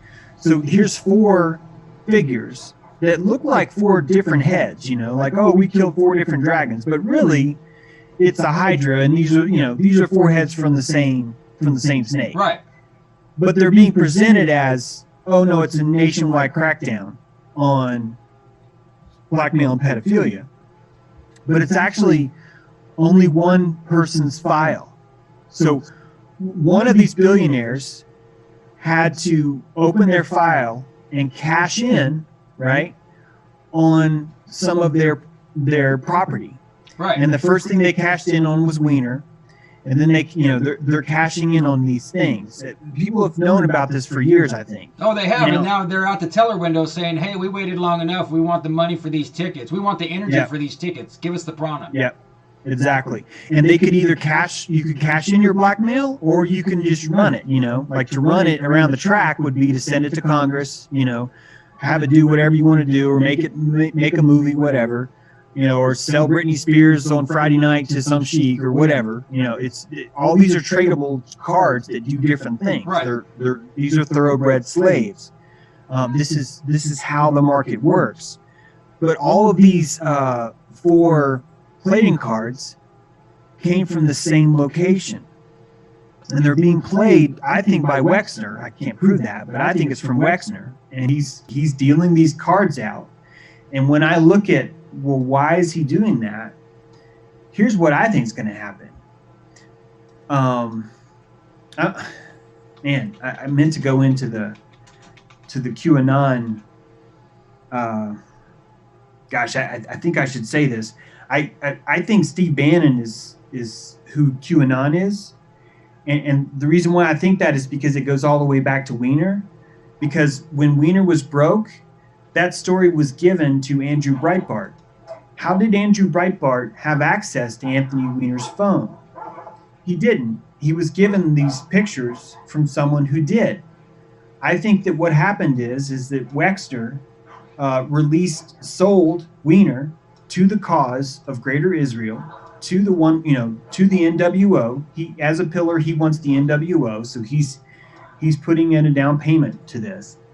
So they release Wiener. That makes Andrew Breitbart. Keep in mind that Breitbart was this is in my article, he was in Israel in 2007. There's a picture with him and Netanyahu at the table with Soloff, now the president of Breitbart, and they're founding Breitbart together in Israel. And this is not speculation. Breitbart wrote a story about, right? Yeah, man, we're here for Israel. Andrew Breitbart himself said, I want to be a journalist so I can do what I can to help Israel. These guys are helping Israel. It's in their heart. It's what they want to do. This is the plan. People don't understand that this is the.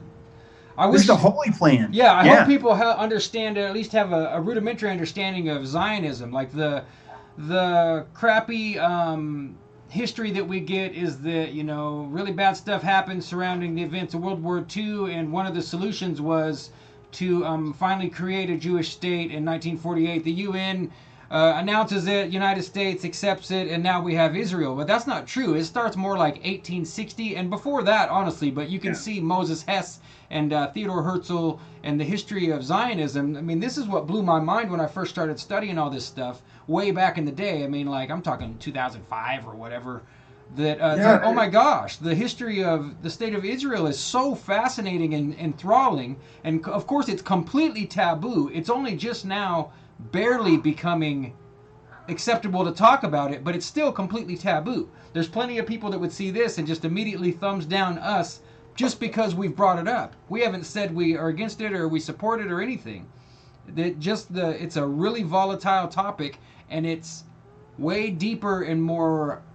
Let's just say there's a bigger architecture and a well-written script behind it that's, in my opinion, is paralleling real prophecy and real scripture things. That's what they're doing. They're making their sideshow as big, or if they can, more important than the real events that are happening. That's what we're seeing. Yeah, they're playing 4D chess, and they're using people like poker chips that they blackmailed people as poker chips. Like playing poker game and winning. Someone's blackmailed person, and then you get a Bannon and a Breitbart and a Kushner, and now you feel like all you need is a trump card, and you can go all in. You got it. I sent you a link, SB, that pulls up the wasp and the caterpillar, because there's some graphics there that you might want to show people. Here, let me fade that so that we can find it first to make sure. And I'd like to see that the Golden Gate Bridge video at some point. Oh yeah, I had it queued up, but we just digressed, which is we're in true picture show fashion here tonight, folks. Let's. I know a great way to wrap around to that, actually. So let's. Do you guys think it's entertaining to explain who QAnon is? Because it'll just take me a few minutes. Well, I do. The thing is about Q is that I've been following it, and if you haven't been following it, there's plenty of evidence to show that there is legitimacy. It's not. There's no way, in my opinion, that it's just a LARP. And you've got people all over the internet claiming that they are Q. I mean, at least a half dozen I could think of, and I'm not going to name any of them. But to me, that's like a little fad going on, is that someone said it was time for everybody to take responsibility for being Q. And so James was saying that he thinks he knows who Q is. So, of course, we want to hear that speculation as well. I'm going to move this video down here out of the way, and here's James' article. Yeah, and I get a lot of crap for this article. I'm sure. But I think that Q is Mossad, and I don't just think it's Mossad. I think it's Mossad working via Breitbart, working via Steve Bannon, and I've written a footstep, kind of stepping stones to show you these dates, and the first date is 2007, and that's when Soloff, that's the now president of Breitbart and childhood friend of Andrew Breitbart. Him, Solov, Andrew, and Netanyahu met in Israel in 2007. And there's a photo there. That's the main photo in my article. If you're showing that, SB, Now, I don't know. which photo are you wanting? It's the one with Netanyahu. Yeah, I just went past it. Here, I'll scroll back. So Okay, here great. we go. So that photo was taken in 2007 in Israel. The next stepping stone is that in 2011 in June, Breitbart broke the Anthony Weiner story.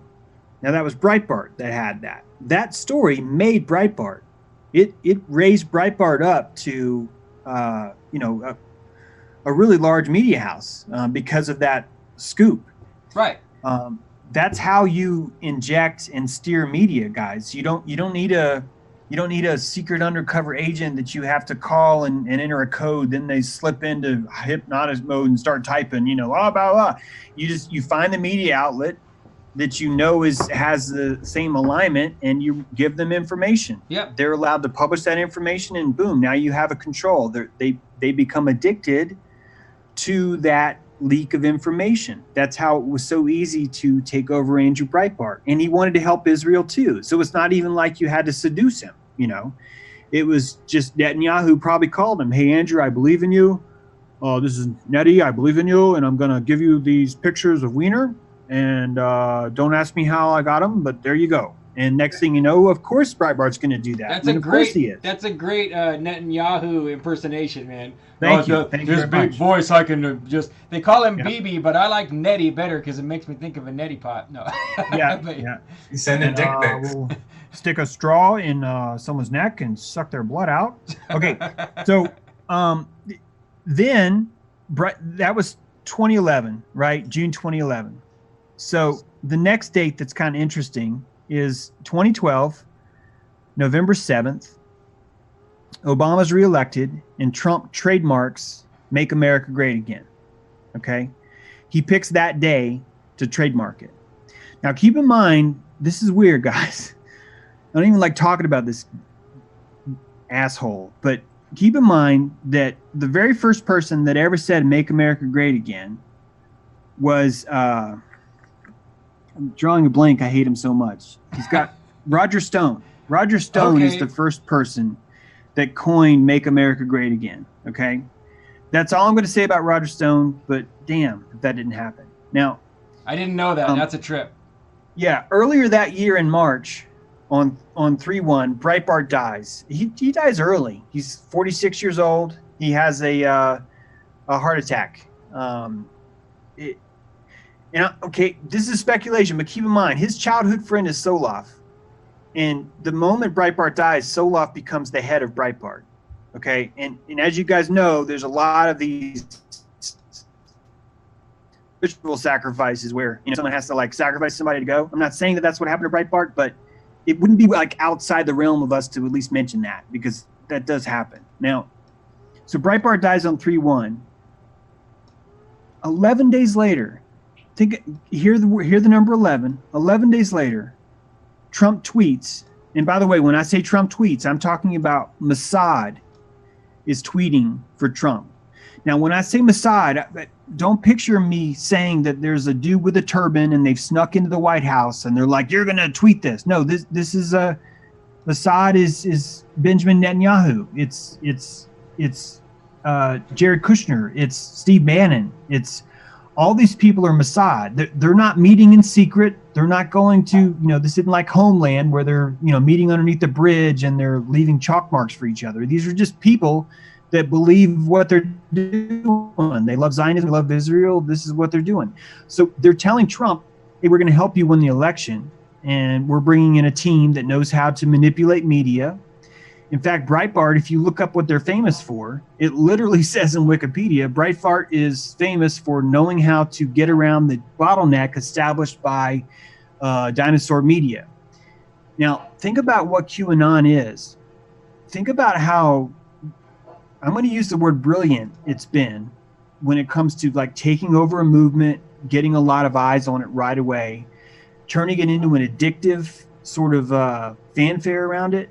it's a very powerful form of media. It's like a really damn good Pulp Fiction, script, but in real life, it really pulls you in. It's a very Breitbart-esque kind of thing to do. It's also very Mossad. It's very clever. It's very advanced. So 11 days after Breitbart dies,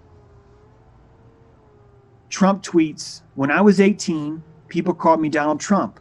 When he was 18, Barack Obama was Barry Soweto. Weird." Now, it's probably that he misspelled Barry Soetoro, but I don't know, But anyway, that's what he tweeted. That's 11 days after Breitbart dies. What I'm setting up for you guys is that as soon as Breitbart dies, it's like Soloff climbs into the tank and is like, we're ready to go. Like it's go time. All our black magic's coming out right now. Okay. So 4 months later, Trump becomes the official nominee. 1 month later, after Trump becomes a nominee, he hires Steve Bannon as chief executive of his presidential campaign. That was on August 17th of 2016.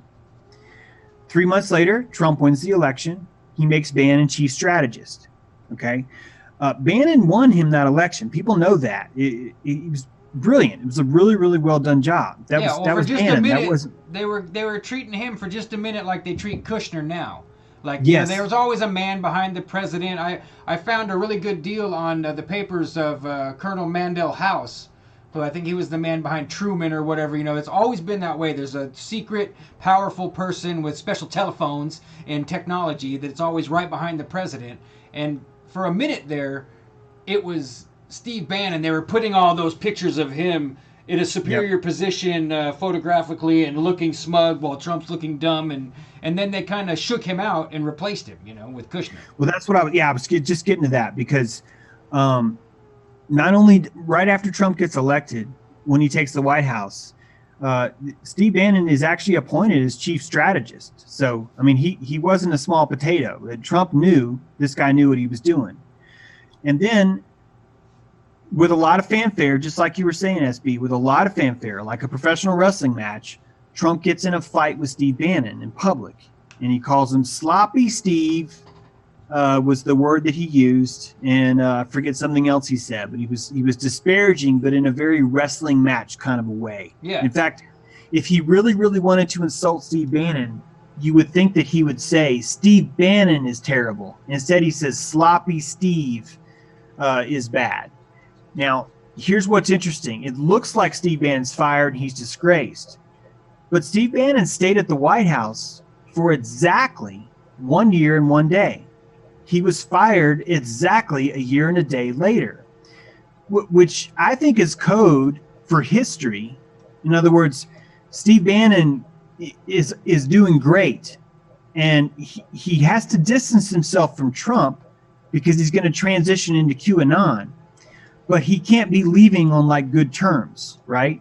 But he doesn't just want to leave on good terms. He also wants history to know that he's not bad. So this is kind of how you would set up this fight, where it's got the right amount of drama, but anyone in the know understands that this is an honorable discharge. In fact, he stayed for 1 year and 1 day, which I'm guessing, he probably gets some benefits there. He probably gets listed. Yeah. There's no way it doesn't, because that means something, And like you said, it's if people watch fights. I mean, I used to watch boxing when I was a kid, and then I used to watch UFC. I don't watch any sports anymore. But if you don't understand this architecture they use or this system they use to hype, promote, get to a point, and have something happen, then you don't have a way to overlay it onto something bigger like politics. Steve Bannon got a promotion and a bouquet of flowers with some prana still rolling off of him. Exactly. And he wanted Trump to poke him in the eye on the way out because that makes it better, And it doesn't matter what he says about Kushner, Bannon still gets that prana. He still knows who he is. Now, when Bannon's kicked out of the White House, 8 weeks later, just 8 weeks later, the very first QAnon post hits. And it hits on the worst satanic holiday there is, 10/28. It's actually not Halloween. It's actually 10/28 is a real high ritual for witches. And on 10/28 of it's the day before my birthday. first QAnon post hits, and that first QAnon post says Hillary Clinton will be arrested at 7:35 in the morning, whatever, and that's what it said. That was the very first QAnon post. Again, 8 weeks after Bannon left the White House. Because that's the case you're Now- making, is that Steve Bannon is cute. Oh yeah, no, I think for sure that what you're looking at is just as smart as that campaign was, just as smart as Breitbart is. You're looking at the exact same engine, the exact same crew, running inside there and running this QAnon op. Now, sorry to interrupt you there. What was 1 year and 1 day again? That's how long Steve Bannon was employed at the White House. White House hired him on, and then he stayed for exactly 1 year. I'm sorry, actually, to be fair, it's not the White House. That's how long Trump hired him on, Right. because Trump wasn't actually in the White House for like the first 3 months. I'm gonna step away for just a second, but let Jim continue. Go ahead, Jim. Go ahead. I'll be right back. Go ahead, Jim. In the chat, Krista said that it takes, what did she say? 1 year and 1 day is how long it takes to become a witch. Huh. I had not heard that, but it's an interesting little initiatory period of time, perhaps. Yeah. The 1 year, 1 day is really weird. And it's also weird that there were 11 days from the time Breitbart died until they got started. The footsteps just seem really obvious to me. And I'm not even done, because the next big date is, so first of all, as you know, the very first post that came out was Hillary will be arrested. And it didn't look like she was arrested. Everyone was pretending she was, but she's still wandering around, free or whatever. Whatever the truth is, you really don't know. But that's when Q starts pushing all this stuff. And one of the very first things Q does is it posts something really anti-Semitic. It posts a picture. When SB gets back, we'll have him pull it up. But it posts a picture of a Jew. He's holding a knife, and there's all this blood, and it's definitely what you would call an anti-Semitic drawing. And Q says, "We're saving Israel for last." So Q is inserting into the psyche that if anyone is concerned about Israel, we're not messing with it for a very specific reason. And it even says that. Now because Q said that, everyone in the Q movement, when I say everyone, I mean most people that are in the Q movement, will now ignore all evidence about Israel. So not only do you have the whole, it's just hard to talk about Israel because of the Holocaust, not only is it boycotted in 27 states right now for us to, in 27 states, it's even a felony right now to try and boycott Israel. Yeah. Not only is in Florida, the First Amendment is no longer valid on the college campus. You can't even say Jewish world conspiracy. U.S. Liberty survivor veteran couldn't even tell his side of the story on a Florida campus. Yes, and that's crazy because it didn't used to be like that. This is a new thing. This is part of the evidence we're talking about of things taking substantial, actual, tangible change in our lifetime, is that we're seeing the slow rollback of free speech, and like there's lots of companies that'll promote themselves as wanting to boycott Israel, so that's why you see lots of people and lots of companies, small businesses, and especially in the green movement and stuff, it's common. And so they put it in place as a law so they couldn't stop that support. It's really kind of genius. It's, that Israel's going to be last, so trust the plan and worry about other stuff right now. Yeah, where we go, what we go, la la la. Yeah. Show that picture, SB. Okay, yeah, SB, show that cartoon on my article, the very top drawing. Okay, yeah. Now, do you know if that's an E. Wyatt Man cartoon? That's what it looks like. Have you ever heard of that man? No, I don't. Okay. I don't know. Okay, so folks, this is I'm going to click on it so it's bigger and then switch it over here. Oh, wait. Something happened there. Hold on.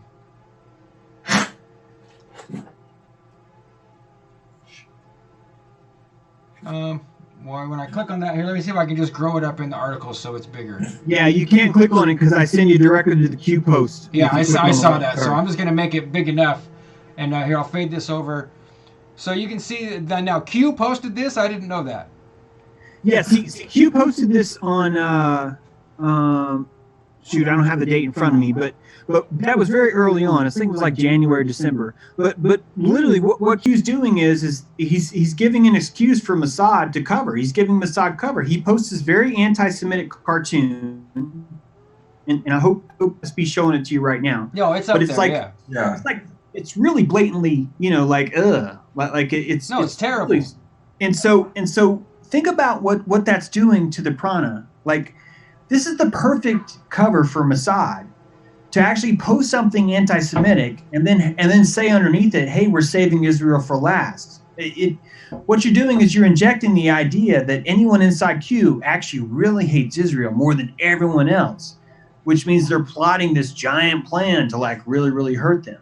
And the statement is, "We are saving Israel for last."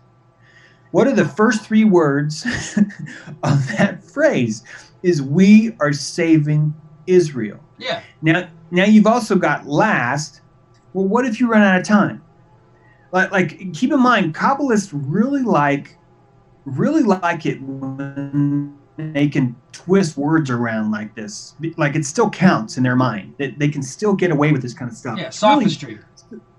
It's so subversive. It's sick, right? Like, it's like, it reminds me of this girl I used to date, because it was just like, no matter what, you could not convey to her any truth. Meant nothing. It was more about, what can you stick a pin in and prove long enough to come over here and prove this other point, and then draw a string between the two. It's just, it's madness, right? No, a process of celebration of non-victory and keeping it rolling so it doesn't stop. I totally understand.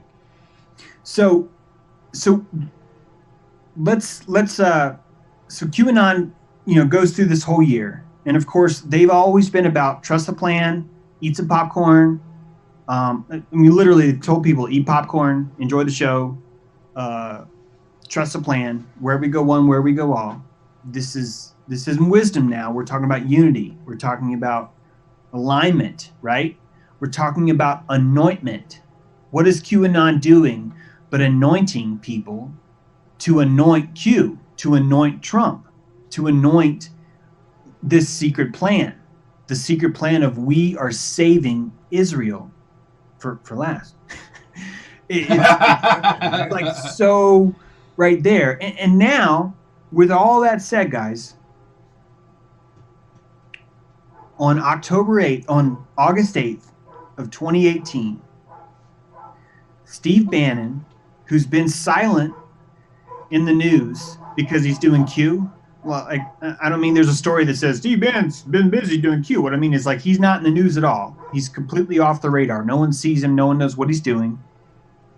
It's because he's working on Q. The very first thing that happens in the news is on August 8th, 2018, like the next thing you could find of Steve Bannon. They catch him before dawn at Jeffrey Epstein's New York mansion. Okay, this was obviously after Epstein had already been busted. They caught Steve Bannon coming over there early in the morning, like before dawn. A photographer caught Steve Bannon coming over there. The next day, on August 9th, after Steve Bannon was at Jeffrey Epstein's house, the next day, QAnon drops the post, a really big one, that named the Clinton Foundation for human trafficking.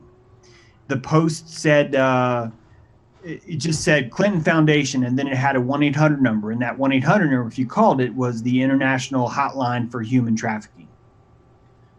So you got to ask yourself, guys, why the hell is Steve Bannon going to Jeffrey Epstein's house before dawn, and then the next day QAnon's exposing, cracking open this final grenade, the Clinton Foundation grenade? That's really weird, right? I mean, that's like, yeah. To me, this is a signal. This is and keep in mind, guys, I don't think that Epstein's a real billionaire. I can't prove that, but I don't think he's a real billionaire. I think that he's put out He's as a billionaire. Scapegoat. Like I see Elon Musk the same way. These guys are actors and they're assigned a role, but they're not. Even to me, the personification of Epstein, when you see media or read about him, see photography of him, it doesn't compare at all to some of these other billionaires that you've mentioned. Like like Hugh Hefner, he's a foil. Yeah, exactly. Yeah. Figurehead. Wears a robe all day.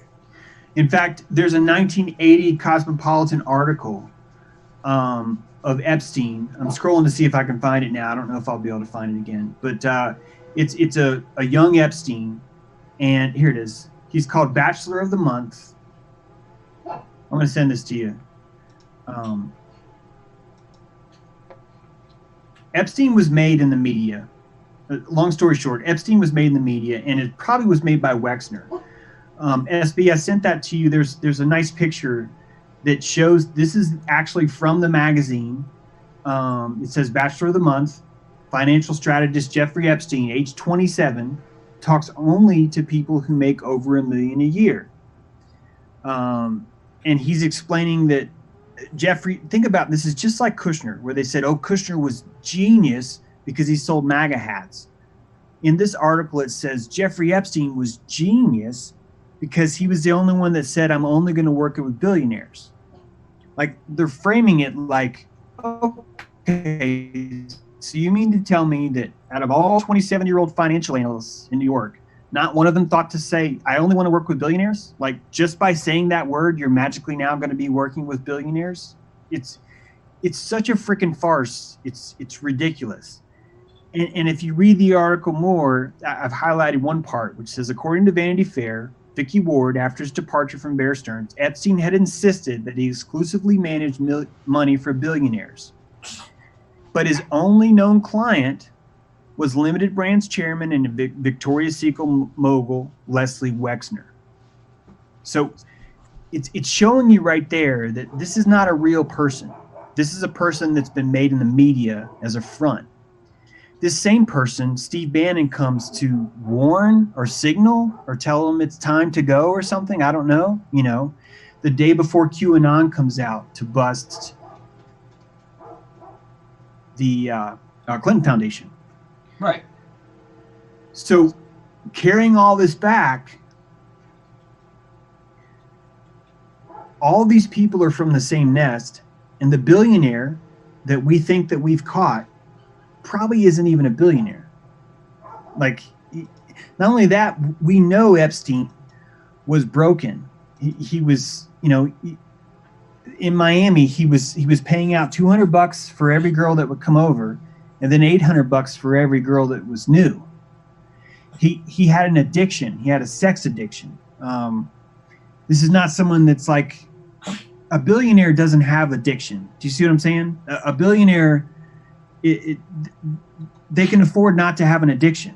You know, the millionaire you could train as a thoroughbred, but a billionaire is a different story. These guys are, they're the ones, they're the rooks out on the chessboard. You know, they're the ones that are going to last through most of the game. In fact, they're probably never going to go down. They're probably not even on the board. Actually, they're probably more outside the board, directing stuff. Yeah, the billionaires, real billionaires, are not subject to the world as we understand it because their power and influence, it insulates them. You know, that they have access and opportunity that we can't imagine. You know, if you get strung out on heroin, you can just swap out your whole body full of blood to non-heroin blood and be put under the gas and be ayahuasca'd out too at the same time, and you just takes 3 days to be clear of it or something, you know, or far beyond that. That's just me as a plebe imagining what you might be able to do when so they're not in our realm. They don't exist in our realm, you know. And I put your contact information up there because that was another tab I had open. I want people to know.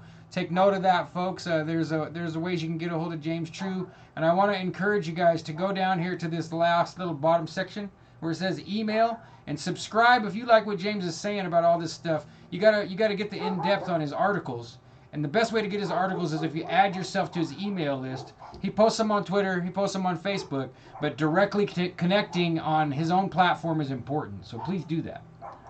Thank you. Yeah, Yep. for sure. Now, So we were talking May, about the rat's nest, the appearance of things happening all across the board, but for people that are willing to peel back a few layers to see that this is really only one tree and just a few of the branches are being highlighted. Yep. And as Trump is going to be, so Trump's going to have a huge win. He's going to do some really amazing things that are going to unite a lot of people. It's going to feel like it's an amazing thing that's happening. That why are all these people coming together? Like, well, why is this happening? And here's what I think is going to happen is that the Clinton Foundation is going to be exposed for human trafficking. And just like we used to burn witches, a long time ago when King James, before he wrote the Bible, he wrote Demologue, a book on how to prosecute witches. Right. And when you're coming into a town, just like a carnival would come to town saying, "Hey, we want to set up, some go-kart rides in your mall parking lot here with some Ferris wheel and stuff." Well, you got people coming into towns back there going, "Yeah, we want to set up a witch burning. Here's what we'll do: we'll come in, we'll find some witches, we'll burn them, and it'll bring a thriving economy. A lot of people coming, and we'll make a thing out of it." In fact, most of the villages that were being burned actually were repeating. It was like a concert. It was literally like a traveling band. Yeah, and this was really common back then, not just witch burning, but this was a popular way to get any kind of entertainment. And it wasn't, sometimes it was above board, sometimes it was the preacher coming with the preaching. Because I remember learning about this and then looking it up from Mark Twain books. Because in one of Mark Twain's books, the guys come and they set up their little stage show and they put on kind of a nasty act. Like they do something taboo and semi-sexual, and it dupes everybody out of the money, so they go and tar and feather them. And so what you're describing about the witch burnings is the same thing. It's a promotion. It's a promotion and it's an event. We're going to do this, and if it's successful, of course they're going to come back and find more witches and do it again. Yep. Matthew Hopkins was a pretty famous one. And an interesting thing about him is that dude would actually wear black and white. He would, like, half of his body would be black, the other half of his body would be white. He was basically hunting down disassociation or trying to install it. What was his name again, please? Matthew Hopkins. Because that's interesting. Okay. His official title was the Witchmaster General. And he just, I'll send you a link. There's a picture on this page. He made a nice thriving business out of it. He put on a really good show. He would come in early and scope out who he thought he could pull off as a witch, and he would find it. And the next thing you know, really what he was selling was adrenaline, if you think about it. Yeah. Like, you've got a normal town that not too much is happening. Maybe the vicar, has sex with the bread maker or something. That's about it. Now you've got a real live witch and you're burning them. Everyone's adrenaline is jacked when that guy comes to town, which means you end up installing a Pavlovian trauma program inside of all these villages. Because what happens the next full moon? Think about the prana. If you're watching a witch burn, you're dilated, like you're fully wide open. You were in that moment. You can't believe it. Now, let's see, if it's a full moon and that's happening, well, every single full moon after that, what are you going to think about? Yeah, well, what's going to be coming up in your head? Exactly, you're anticipating it, and that's so it creates a repeating trauma. It creates a repeating kind of abuse. Now, we live in a society where we've purposely been installing pedophilia through church programs. These aren't accidents. These things have been installed through Hollywood, through eugenics programs. We've been installing these prana charges around pedophilia, around molestation, around all that stuff. And Trump is getting ready to literally bring home the bacon.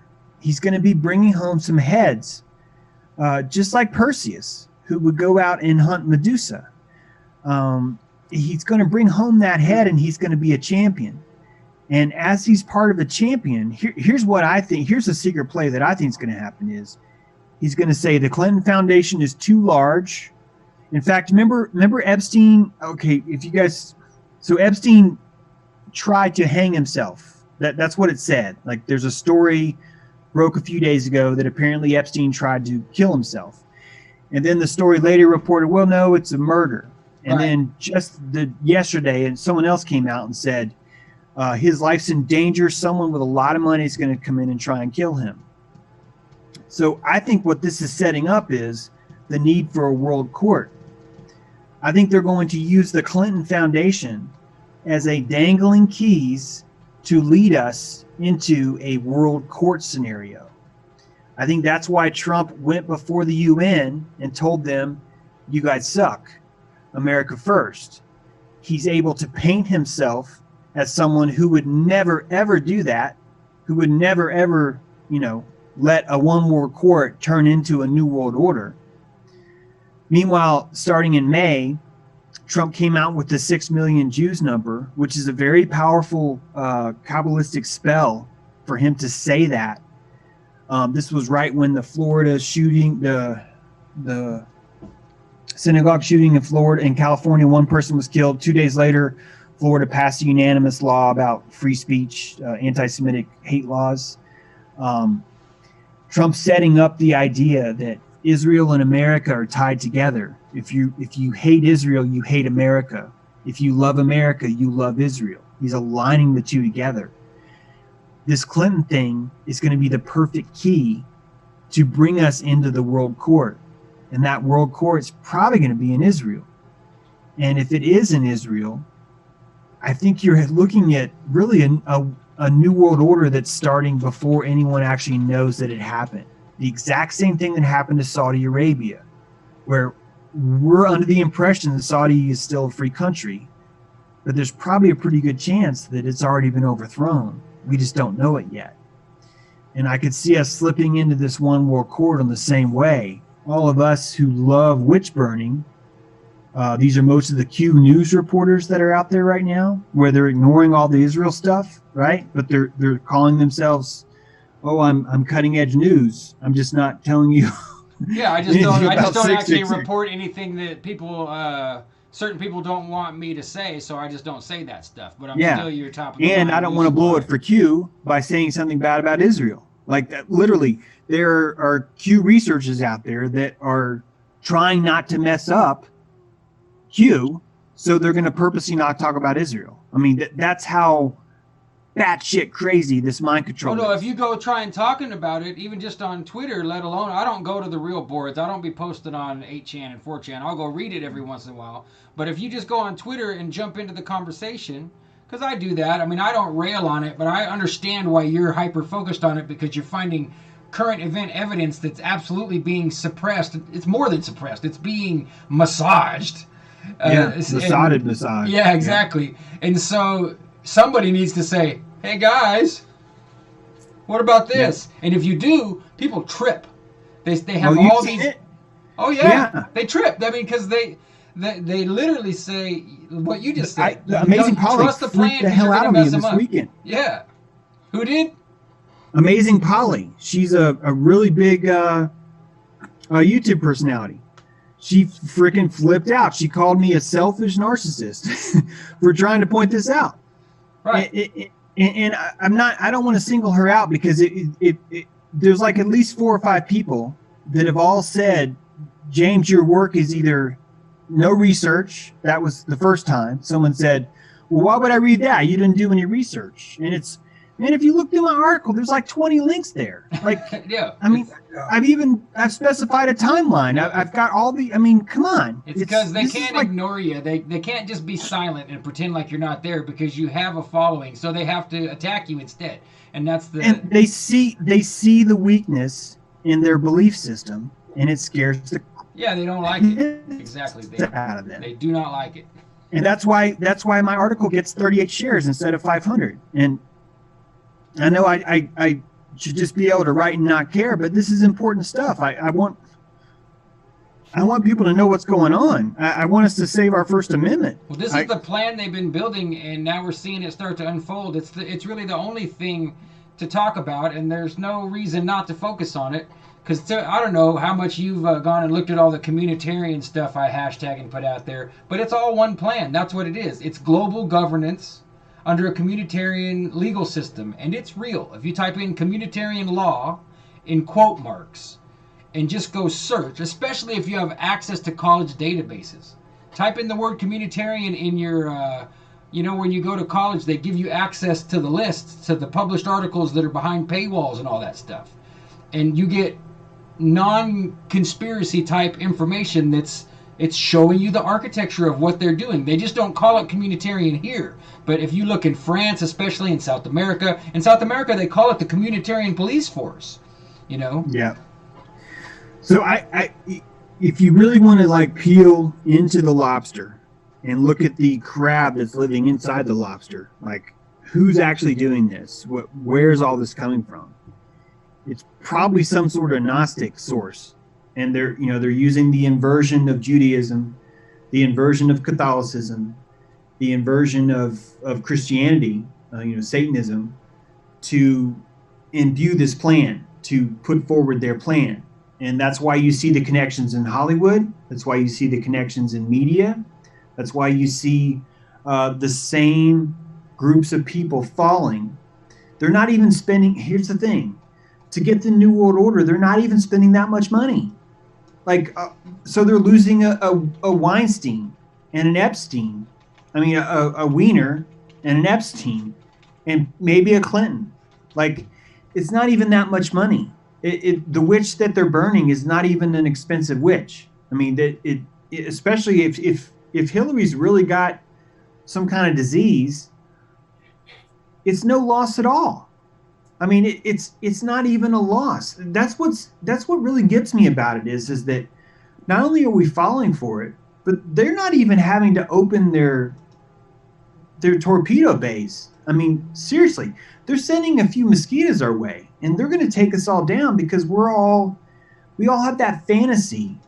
We've got this fantasy that Ivanka Trump is wearing this rebel flag bikini underneath her dress, man. And she's Jared Kushner, like every night he's like got blue balls because he's just so in love with her and she won't have sex with him. And she's making him yap with pieces of turkey, and she's telling him, you're going to flip on Israel. And he's like, no, I'll never flip. I'm the golden child. And she's like, you'll never get these. And this is the closest fantasy that I can come to how and why Trump would somehow turn his back on Israel. And people don't understand that this all, from Trump's perspective, this is what America wants. The voting bloc that put Trump into power are very pro-Zionist. They're very pro-Israel because they honestly have a salvational fear of burning in hell for not supporting Israel. And you don't even have to be a certain religion to feel this way.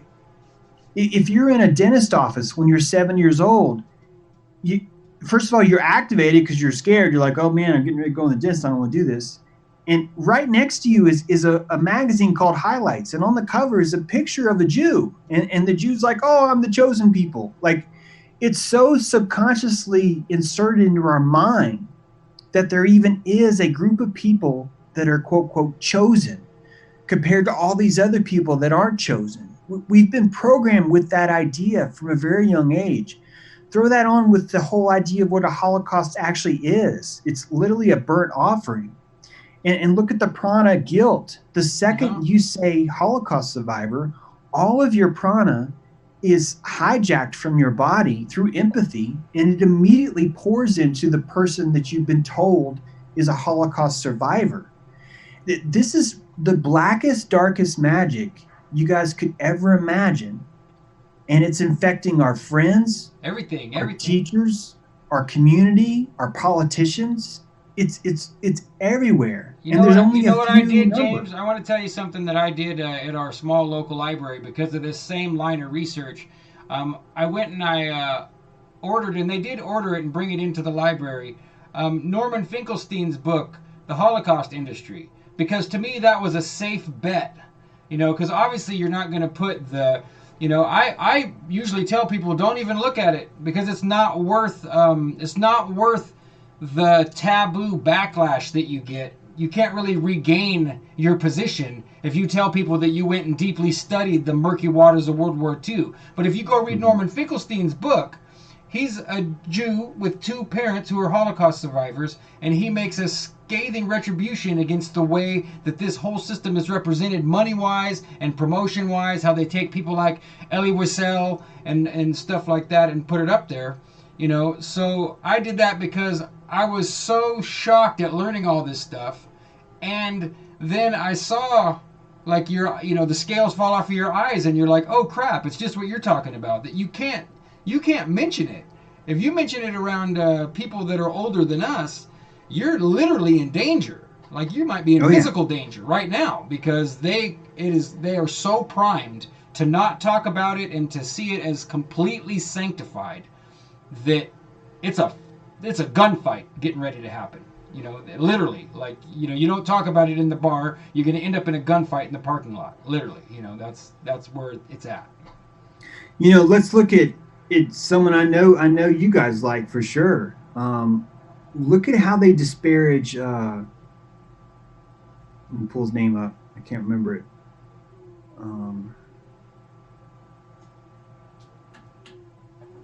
Oh man, I hate to put a pause in here. What is that guy's, the researcher that I'm sorry. No, it's all right, man. If it comes up, it's all good. Don't sweat it. I just glanced over at the chat, so I wasn't keeping keeping a dialogue just for a second. I usually don't do that. No, I get it. Jim I was trying to pull something up for us, but it's okay. I think we've already actually kind of even gone into that already. A different way to access it. I think the only other thing that I want to throw into this, that just make sure we know, is that what exactly is the task of the second coming? And I think we're looking at Kushner obviously striking a Middle East peace deal, which is pretty screwed up, because really what it means is that Palestinian genocide, okay, well, we're going to stop. Like that's what's going to be this major peace deal. And peace is going to be restored to the Middle East, but it's going to be restored because Israel's going to call ISIS back in. Like they're just going to say, hey, ISIS, you guys are done. You've done a great job. You can retire now. Like things are just going to chill. But they could have made them chill 50 years ago. Yeah. So it's not, this is again how you anoint someone. You anoint this idea for this third temple to come in. And it's these Kabbalists, these Gnostics, whatever you want to call them, they're hoping something huge and magical will happen. But even if it doesn't, we're going to end up with, the plan is an outer church. We're already living in that outer church. It's true. We already have the Noahide laws we're at 10 now, if you think about it. 10 commandments, 10 Bill of Rights. Those are going to be consolidated into these 7 Noahide laws. One of those laws is we're going to have to use their name for the demiurge for God. We're going to have to worship the demiurge. There's not going to be a choice about that. The Gnostic idea, monotheism is psychological disassociation. I mean, if you look at it, really what the concept is that they're teaching, it's that the entire world is profane. Outside of the world is this God. And this God has a scaffolding into our world. That scaffolding is the Trinity. And it imbues holiness, but only in certain places inside the world. I think you end up with a living narcissism that develops when you take that concept too far. And that's really what chosen people means. The chosen people aren't worshiping God. They're worshiping themselves. They're literally worshiping the fact that they're the chosen people. It's a living narcissism that's been turned into a theosophy. And if you look at Jared Kushner, what is he but the chosen of the chosen people? Yeah, exactly. He's the golden child. They're bringing him in.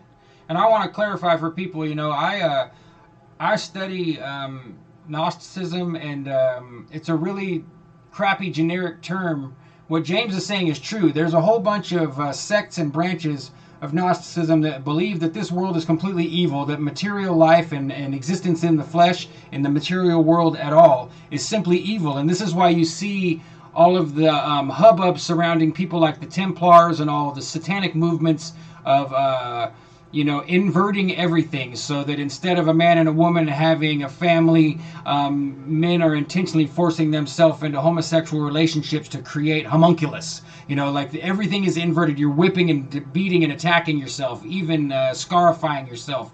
But there's also a lot lesser known branches and sects that they cover all the range, from almost just barely a step away from what I would call Orthodox Christianity, all the way to what we just said. And in between, there's a lot of looking at it like, well, there is a God above God, but Jehovah's not evil and he's not the devil, but he's just like a crappy regional manager we have to deal with, And so there's a lot of range in Gnosticism. It is the more common thing for people to think that Gnostics have been painted as the worst of the worst, and with good reason, but there's a whole scope and range, especially Valentinian. If you look at the Valentinians, that's a good example of something that's more like what I would call ancient Christianity, and they still kind of put it in there with the Gnostics. I'd say maybe not so much, but I just wanted to say that. So I'm glad, because you know more about that than I do. I'm still trying to piece this all together. And I'll drop you some stuff later so you know what I'm talking about. So,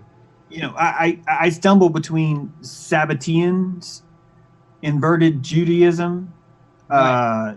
Satanists. These are all the wrong labels that I've thrown at this, and I still don't necessarily know exactly what to call them.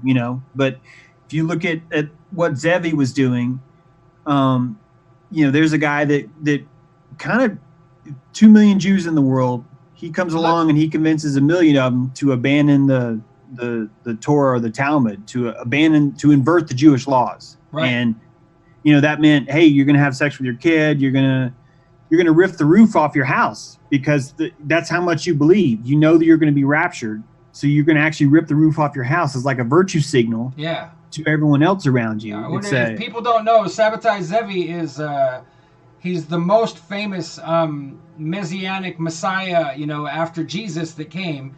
Another one is Frank, right? Jacob Frank. Yep. Frank. But Sabbatai Zevi, if I remember correctly, everything you just said, like they were selling their houses, man. They were ready. They were going to be saved by the Savior, Sabbatai Zevi, and he got caught by the Muslims, and they gave him a choice to either convert or get killed, and he chose to convert. So there's the first iteration of what we're looking at Kushner maybe being. Kushner may be our third pseudo-messiah. I don't want to go so far as to call him Antichrist. We'll see. Time will tell. Well, it's going to be hard for him not to be, because if you understand, not only do you have a platform built on narcissism with this idea of the chosen people, but now you have a chief narcissist. And I can't stress enough to everyone that the mind control that comes along with a golden child is freaking fierce, man. I mean, it's fierce. You really don't have free will when you're put in that pedestal position. In fact, any sign of free will from the age of 4 was probably beaten out of him. And I'm talking about chemically beating it out of him. I mean, it could have been physical, but you know what I mean. It's chemically, you can destroy, you can geld the psyche simply by praising them so much and then just withholding it. It's, keep in mind that we torture the scapegoat by keeping him in the basement and neglecting him. And we torture the golden child by placing him on a pedestal, right, and neglecting him.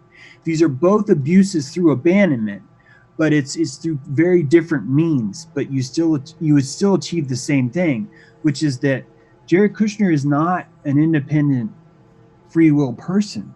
He's a victim to the narcissism. Excuse me. Gesundheit. Yeah, that's a good spot to. Folks, this is James's book. It's called Blueprints of Mind Control. And a lot of what he's riffing on is contained here in this book. And he also has an excellent allegory. I don't know if it's in this book or if it's in his articles, but I think he compares it to Egypt, how they have the the flail and the staff. And, the flail is the punishment that he's talking about. So if you're the... if you're the kid at the bottom, you're getting your beatings, you're the whipping boy. But the person who's abused through accolades and through focus, then they're getting pulled into the limelight with the hook.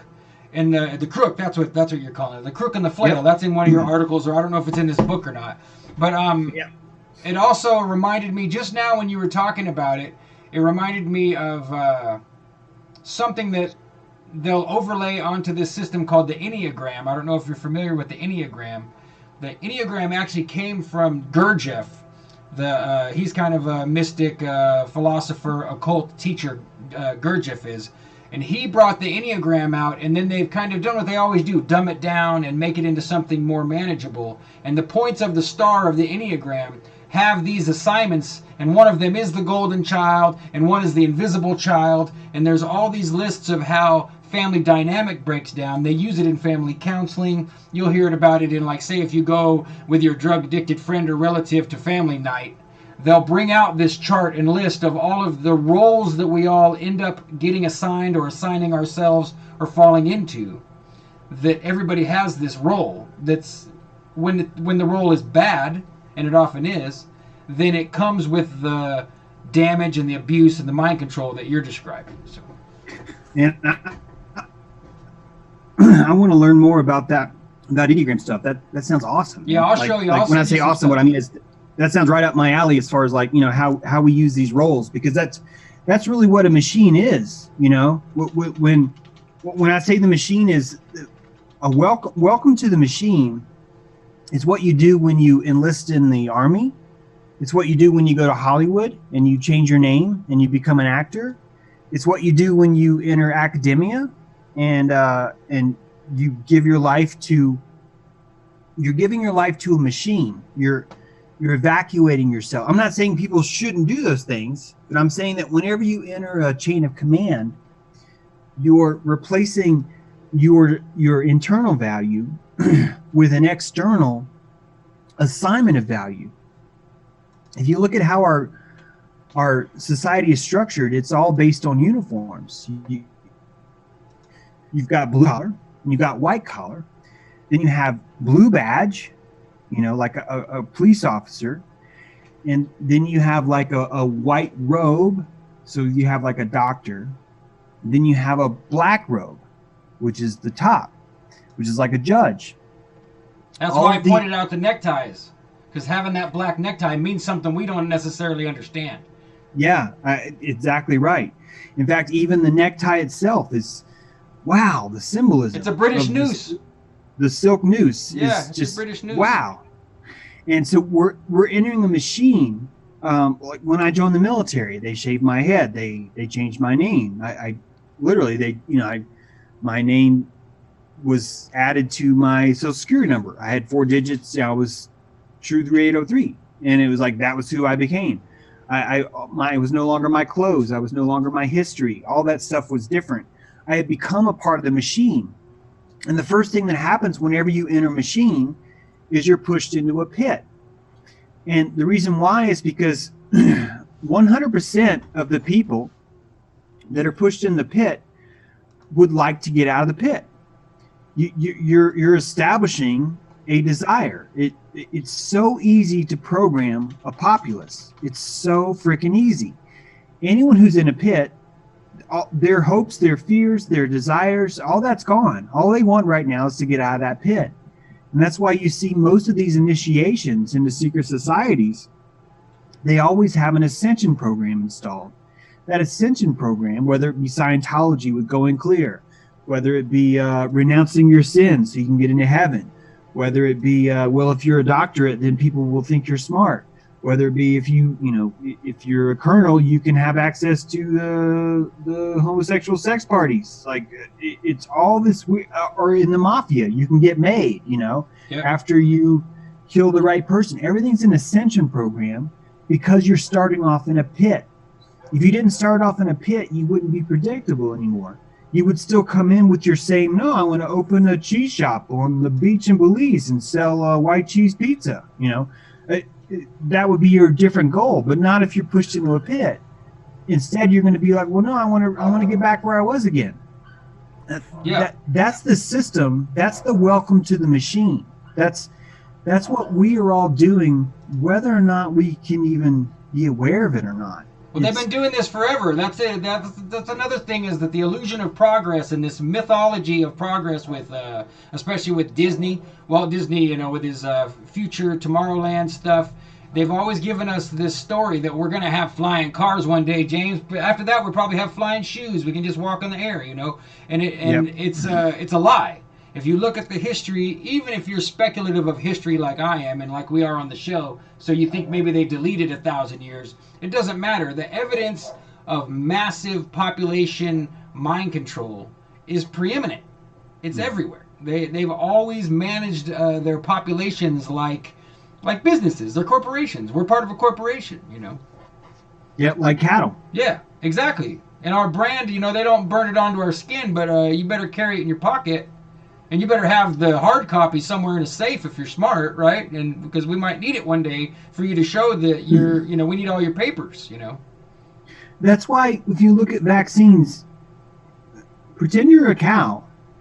Imagine a cow at a ranch going, hey man, I don't want you to stick me with that thing. Like, a farmer's not going to care. No, you're not a part of this decision. You're not the person that gets to make this decision. You're a cow. That's really what the satanic system does to us. Welcome to the machine is literally placing all of us in the pit. It's assigning, I just wrote about this today. It's assigning a worth to things. And that's a really screwed up thing if you think about it. Because when you assign a worth, what is my quote on this? Okay, two things happen in a system where everything has a price. The first thing that happens is we lose the meaning of priceless. Because now that nothing else is priceless. Everything now has a price. Right. The second thing that happens is we gain a new word called worthless. Because now we have something that's not worth anything at all. But before we had price, everything was priceless. Nothing was worthless. It's so strong. What capitalism does, what the system does, how it tunes us. It's prana. Like, we go around and we assign values to things now. We assign a number to them. That's a way of injecting materialism into the ether. You're assigning a materialistic value to something that really is priceless. We could say these grapes are worth $3.99, or this racehorse is worth $7.2 million. We cast a spell on everything around us, and we rate it with a digits and a decimal number. We do it all the time, so we don't even necessarily notice that it's happening. Yeah, they forced us to quantification at all time. Yeah, and quantification isn't real. I mean, it is, but it's not useful in the most important categories. How much love did you earn today, James? How much? How much love did you receive in a bottom line number? Was it 6.5% or $103 worth? Or that love doesn't work that way. Trust. I really appreciate you coming on the show at this hard time, and so I'm going to award you 3 extra trust points. Trust doesn't work that way, And then you can't demerit one when someone betrays you. It doesn't work that way. Trust exists or it doesn't. Love exists or it doesn't. It's not quantifiable. It's hardly explainable. That's why it's such a psyop that people are actually afraid that there might be a mark of the beast coming. Because if you look at any price tag, a price tag put on a guacamole is the mark of the beast. A price tag placed on everything is a mark of the beast. And we still think that we're in a point where, well, there's no mark of the beast on me. But when I was 15 years old, I was worth $4.25 an hour. I had a price on me. Yep. Like, as soon as I was 15, I was put on sale. I was like, no, you can have James for $4.25 an hour. And Hardee's said, I'll take that. And my first job was at Hardee's, and that's what I did. And I had an ascension program. because one day I was worth $8.56 an hour. Yeah. And Yeah. then another day I was worth, $50 an hour or whatever it is. The point is that the mark of the beast is already here. All these things that we're afraid that might happen to us in the future, they've already happened to us. Yeah. We're just in denial about it. The fear Here. that we have is more about the fear of actually facing what's already around us right now. And that's why my writing's been difficult lately, because I'm writing these articles and no one's responding to them. And I'm starting to realize I'm writing to the future now. Like I'm writing to people that we're surrounded by people that don't see this stuff, and they don't want to see this stuff. It's imagine being a sheep, imagine being a cow, because I don't like to use sheep because I don't want it to sound like it's disparaging. But imagine you're being on a ranch, and you understand you're on a ranch, and everyone else is mad at you for telling them about it. Right. No, I agree that, and I use the allegory of an open air taxable prison, a very comfortable one. But it's and I probably said it to you before. I call this whole process, whether it be what we just said or other aspects of it, sitting with the gnosis, meaning that you've got a download of wisdom that you can't even fully articulate how you got it or where it came from very easily, and it's allowing you to become something like Neo. Like all of a sudden the strength comes up to block all the punches, and now you're no longer there anymore. You're not in the fight anymore. And I try and remind everybody that when you want to shake everybody else awake, you got to think of what it was like when you were physically really asleep, and what it's like when someone wakes you up. I'm a coffee drinker, stay up late sometimes. If you come 6:30 in the morning to my bed and try and rouse me, you'd probably be in danger, because I'm not. It's going to take me a minute to come back into this body from wherever I'm in dreamland. And I use that as an allegory for people, and I encourage you the same way, because I know you. It's like you're like one of the cartoon characters that ran off of the screen, and it made the animation show the edge of the film, and now you've landed in white space. Yep. Because everyone is right along with you until you focused on the point. Because we're here. This is happening.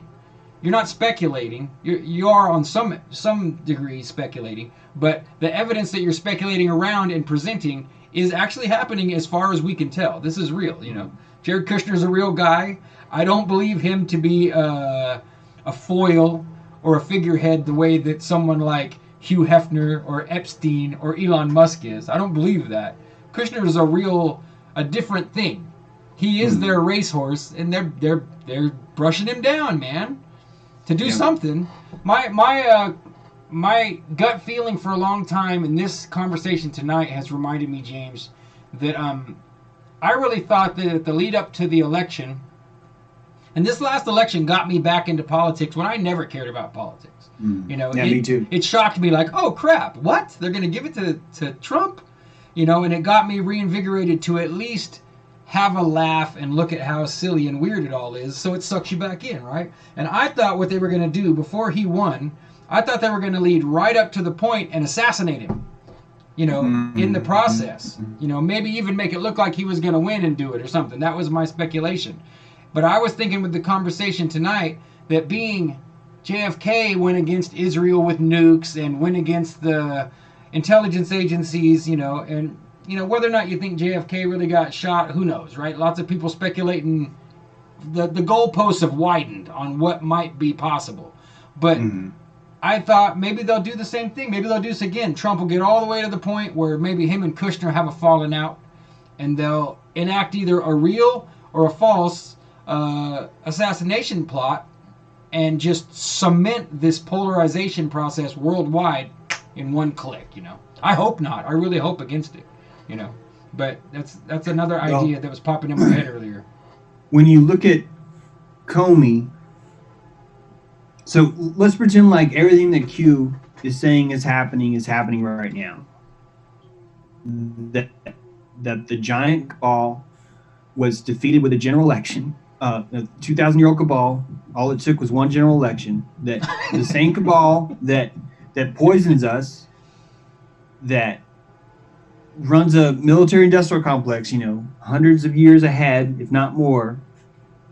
The same people that want to vaccinate us, that warp our education, that tell us we're spinning on a ball, that we're fornicating monkey pond scum, that got each other off long enough, and then only the bigot monkeys evolved into man. That these same people never once thought, hey, maybe we could rig an election. Yeah, that's a good idea. So let's pretend like that no one ever thought of that, which is kind of crazy if you think about it. Oh, yeah. And especially if you look at, not once have we ever seen a scandal in the Electoral College, which tells me a big thing. They want people to believe in the Electoral College. They want people to believe that that's a valid system that's in place. Yeah. The closest we got was Al Gore standing there and finally saying, okay, I give up. Yep. And that was not a controversy.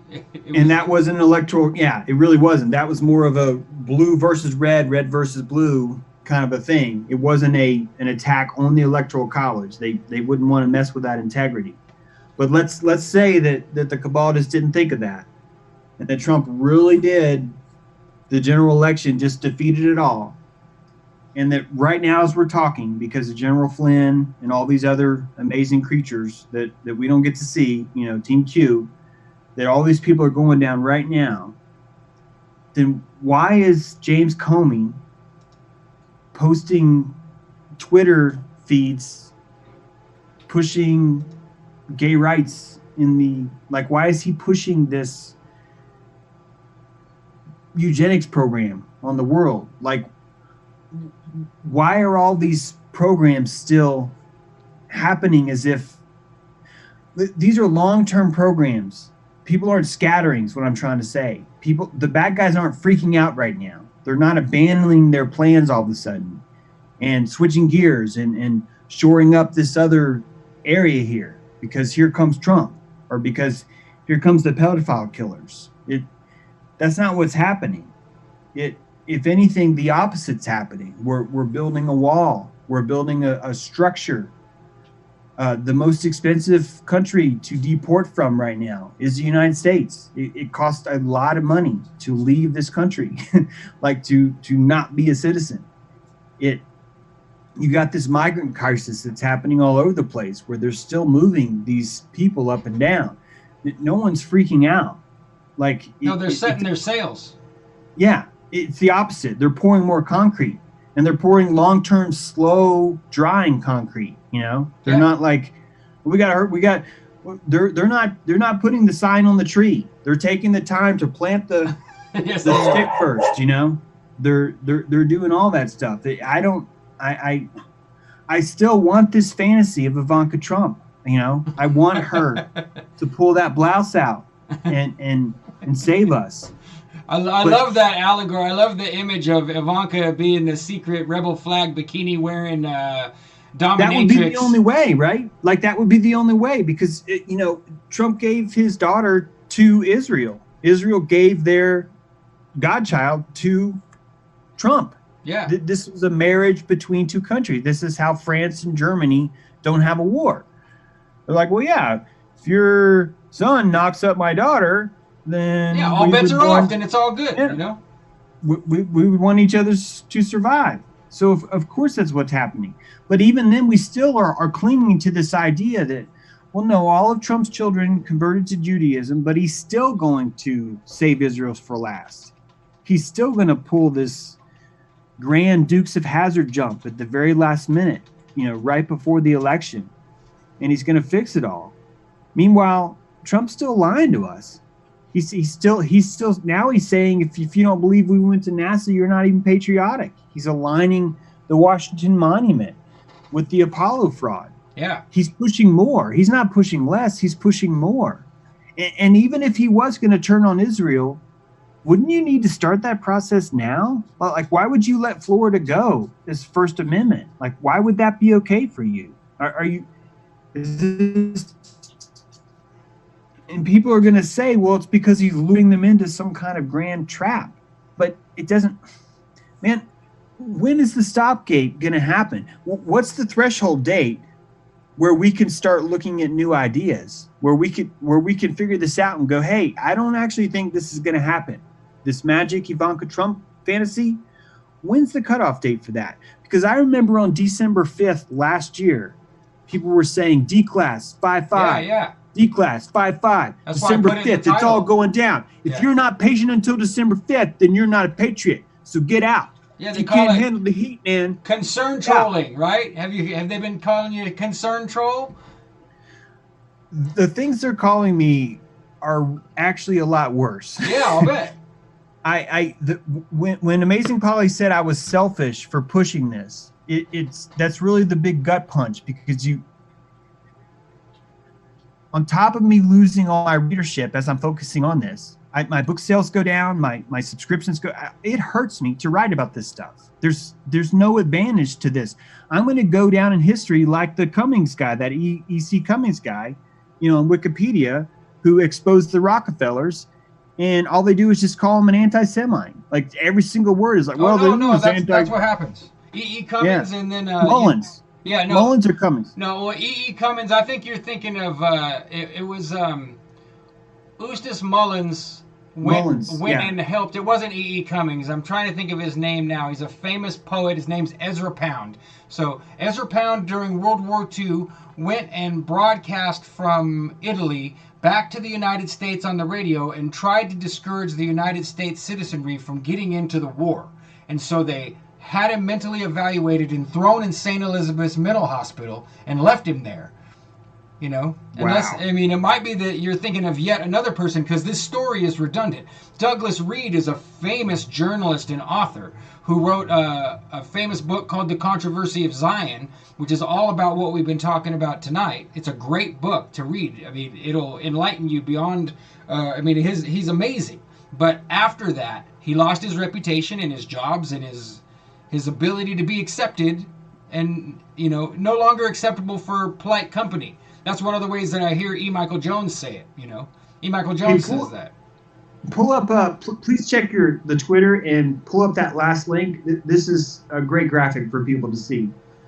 On that page, if you scroll down, this is my article called The Snake Oil Messiah, and it just explains how Rockefeller was attached to these, whatever these people are. But if you scroll down, you're going to see a graphic with Eustace Mullins, the writer. Yeah, it's just taking me a second. My internet's lagging just a little bit. And I think that one, if you click on that one, it actually will expand. So don't worry, you can actually click on that one. I want everyone to see this.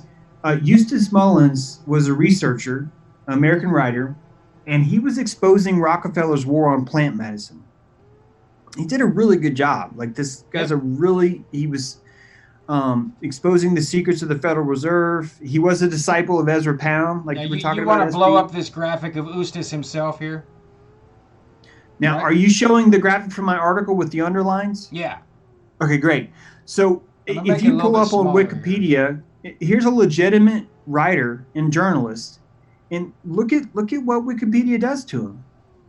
Anti-Semitic, propagandist, Holocaust denier, alleged, like even his own stories, they're calling them alleged, and they're conspired, nefarious. Yeah.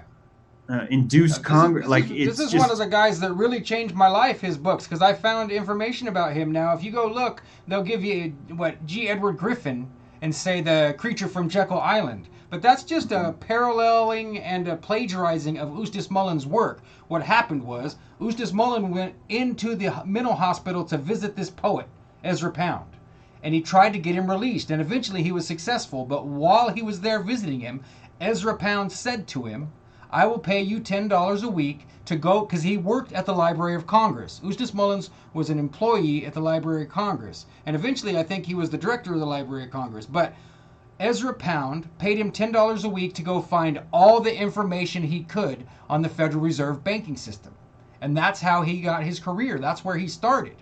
And it exposes everything. If you've never read The Secrets of the Federal Reserve, and there's the later publication is called The London Connection also. That's the later version of the book. It is the straight dope about our banking system. And it's a fractional reserve banking, man. It's a joke. It's a fraud. We couldn't pay all the money back. If we paid back every penny we owe them right now, there would be outstanding interest payments in an amount that you can't understand, and they'd have to manufacture the money to pay it back. So it's a nonsensical thing, you know. Hmm. But yeah, So- Eustace Mullins. Was Eustace Mullins working for them? Was he disclosing information?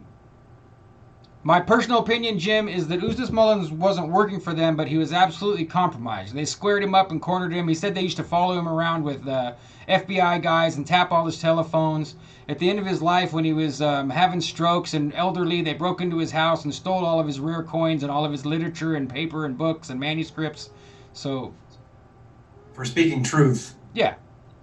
And he was painted as a white supremacist, and he did have kind of white nationalist leanings. Like, he would go talk up in North Idaho to the Butler crew out there and not necessarily say anything negative about them. He wasn't lavishing praise on them, but he was affiliated with that.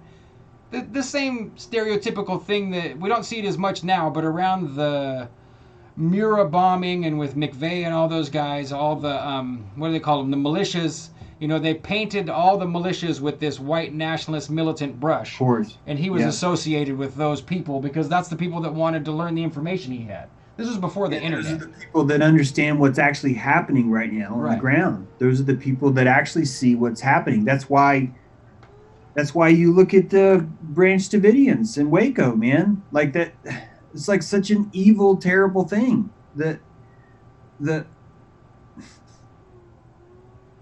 It's just, that's what I mean by, we've been in the beast for a while. There's 20-year veterans that have already had the conversations we're having right now, Mhm. you know? They're saying years and years ago, this is what's happening. This is what's happening. But we're suffering from the same sleepy giant of these media whores that just want to feed, just want the witch to burn. Like, really, the people that are getting all the traffic are the people that are cheering the witch burnings. And that's what's going to work because that's the mind control. I'm not bashing people right now. I'm just saying this is how chemicals work. This is Well, this is what they do. This is the process. this is how you tune an audience. Yeah, they're leading us up to something really big, and they're polarizing us all. They want everyone to grab their guns. They want everyone to have adrenaline dumping off of their glands into their kidneys and excited, clenching their fist to see their imagined dreams come true. There's a false awakening, and they've got it tuned up. It reminds me a lot of Prohibition because Yeah. before Prohibition, people weren't actually drinking that much. It actually wasn't that big of a thing. But the moment you spread a nationwide prohibition, you're actually pushing you're pushing a country into a pit. What I mean by that is you're saying you're no longer allowed to do this. The moment you release that, 10 years later after Prohibition was lifted, or like 12 years, everyone is going to want to have a drink. It's not even like everyone's an alcoholic, but when you suddenly legalize something like that, it's another way of actually encouraging it. You're reintroducing it. And that's why, when we haven't even mentioned demons tonight, but the demonology of alcohol could be looked at as like a nationwide possession through Prohibition, that these same guys were like, hey, I know how to trauma program them. Let's do it with Prohibition. Let's call it off. Let's form our two factions. You've got your mafia and you've got your government. The government has the monopoly on laws. The mafia has the monopoly on crime. You now have two separate organizations that are symbiotic. You have an eagle with two heads. It's the same body, but it's two heads. It looks different. And then when you lift Prohibition, now you have everyone drinking. Now you have everyone into this trance.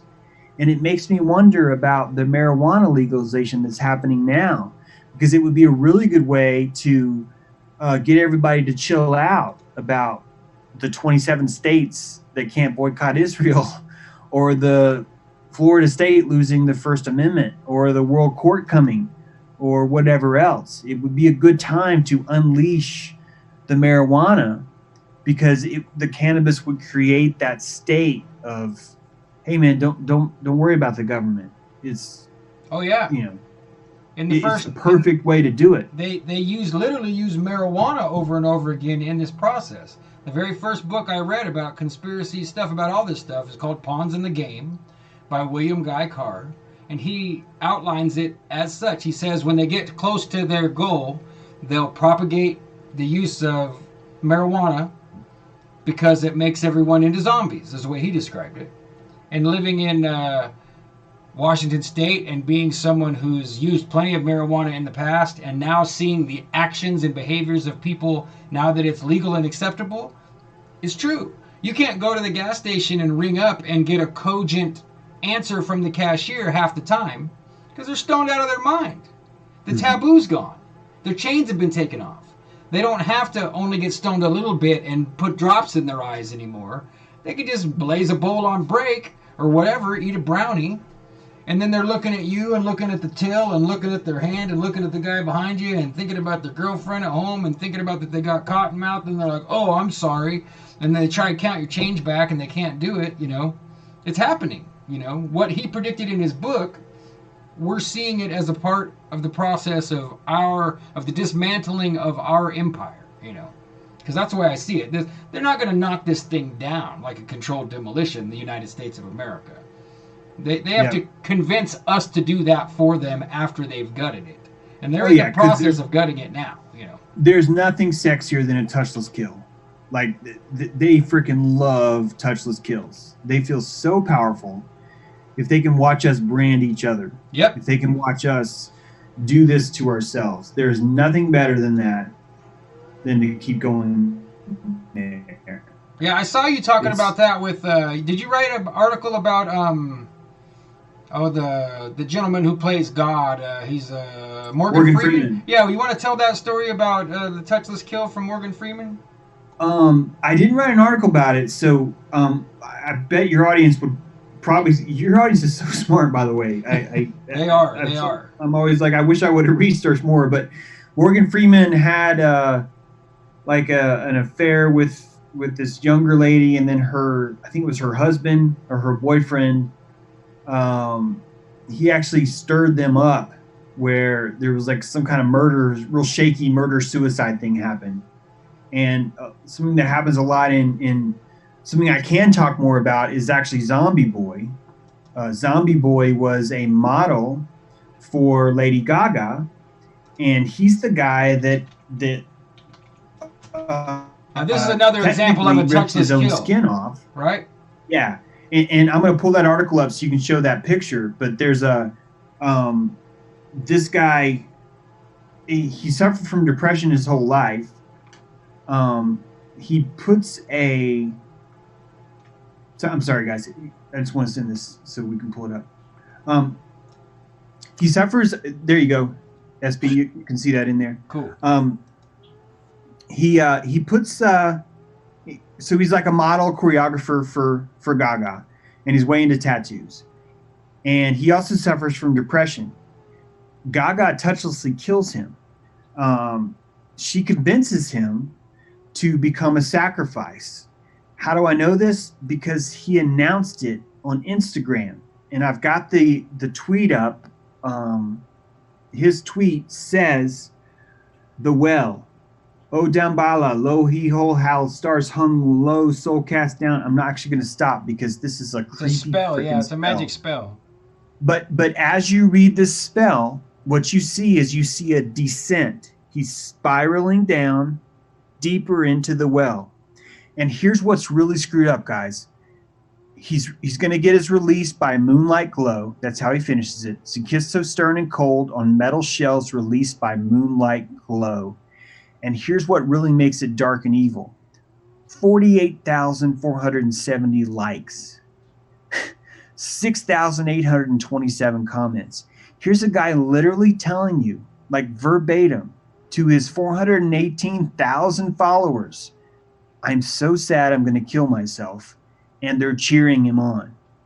"Since fate strikes down the strong man, everyone weep for me." That was his final post. "Since fate strikes down the strong man, everyone weep for me." Now on Instagram on August 3rd, that was his last post. I talk about his language, why he used that. I'm gonna skip over that.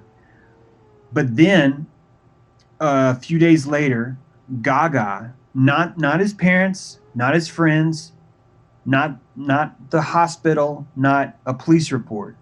Gaga comes out and announces his death.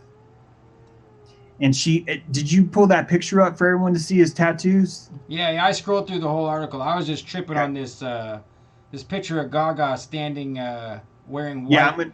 Yeah, let's get to that too. Yeah, but if you look at this guy's tattoos, he literally tattooed what he would look like if he had no skin. And this is a peeling ceremony. This is he's mutilating himself for attention, and she's feeding him to do this. This is the heart of the touchless kill.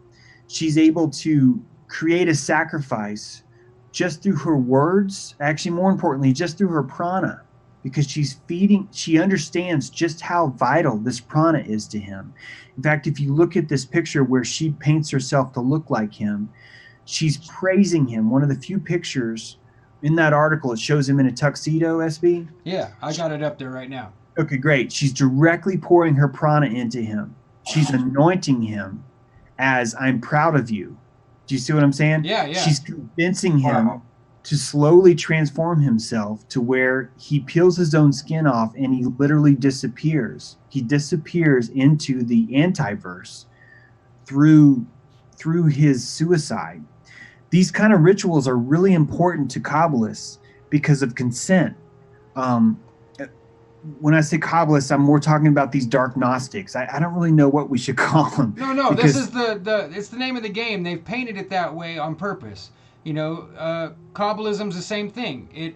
There's goalposts all the way from one end to the other, that it's just the regular old Jewish grandpa that learned what his Jewish grandpa taught him, and he's using it as the best tool he can that he understands for spirituality, all the way to what they call the Quibloth, the inversion of the good tree, so that you're working on the bad tree. There's a shadow of the tree of life, and it's spelled really funny, like Q-U-I-B-L-O-T-H or something, but that's how you work with the demons. That's the lowest you can go. So the range is real, no pun intended. Yeah. But and it's the same with Gnosticism, and to me it's the same with magic. It's the same with anything. They can't allow a reasonable middle ground or a dialogue. There has to be polarization and pegs for infighting on every point all the way to the middle, because you can't have dialogue. It's not safe. Mm-hmm. For us to say, oh, I know a really good Kabbalist Gnostic witch. Oh, no, you don't. That's the... And it's interesting to look at it. Why? Like, well, why is no one safe? Why can't there be a good Kabbalist witch? And it's as you study this stuff, as you start to unpeel the Gnosticism, you're reading, like this zombie boy. This is a perfect example. I stopped reading. I didn't want to read you this stuff, guys. I didn't want you to have to read this. I don't want you to be exposed to that prana. But if you're studying Gnosticism, if you're trying to invert the tree of life, to uncover, to unlock the secret to something that's there, that's the willpower to see something that doesn't exist. It reminds me of this guy I used to know when I was 20. He was doing a lot of LSD, and he kept insisting he was Jesus Christ. Right. He was he was splitting. He was disassociating himself. And I think that's a lot of what this Kabbalah stuff does, is it causes the disassociation to happen. How? Through polarity. It's, Gnosticism is constantly talking about the polarity power, the power of the yin and the yang. Right. All of us talk about this, but it's the Baphomet, the union of the Baphomet. It's the separation and the union of the two. This is why I say everything's ether. Because if you picture what's happening in your mind, if you're being told over and over again, I must split morality to find the truth. I must split goodness to harness the power by integrating it with evil. It's a Right. It's a lot like taking a pry bar and sticking it into your psyche and opening that up, hoping to find a pearl. But what you end up with is an evacuation. You might even pull that faux pearl out, but you're literally scooping into your solar plexus, and now you've got this vortex happening where you've got an emptiness inside, a corruption. And what do you do to fill that corruption? You look to someone like Gaga, who gives you prana, this praise that's the most powerful praise you've ever seen. It's 418,000 followers, 6,827 likes for Gaga herself. That prana is heavyweight, man. Right. It's some heavy weight. And if you already have that emptiness, that's an instant addiction. It's instant. It hits you right away because you want it so bad. And that's what creates these vessels of emptiness. That's what creates the robots. That's why I say welcome to the machine. Evil is not a creature. Evil is where a creature evacuated itself and it made room for a resonance of something else. This something else is the machine. It's the opposite of life. Right. And everything, is this machine. Everything you just described, James, that still fits into the communitarian puzzle too. That's what they're doing, and I don't think it's new. But the idea of thesis, antithesis, synthesis, this Hegelian dialectic, people don't understand that Hegel wasn't using it like a jump rope.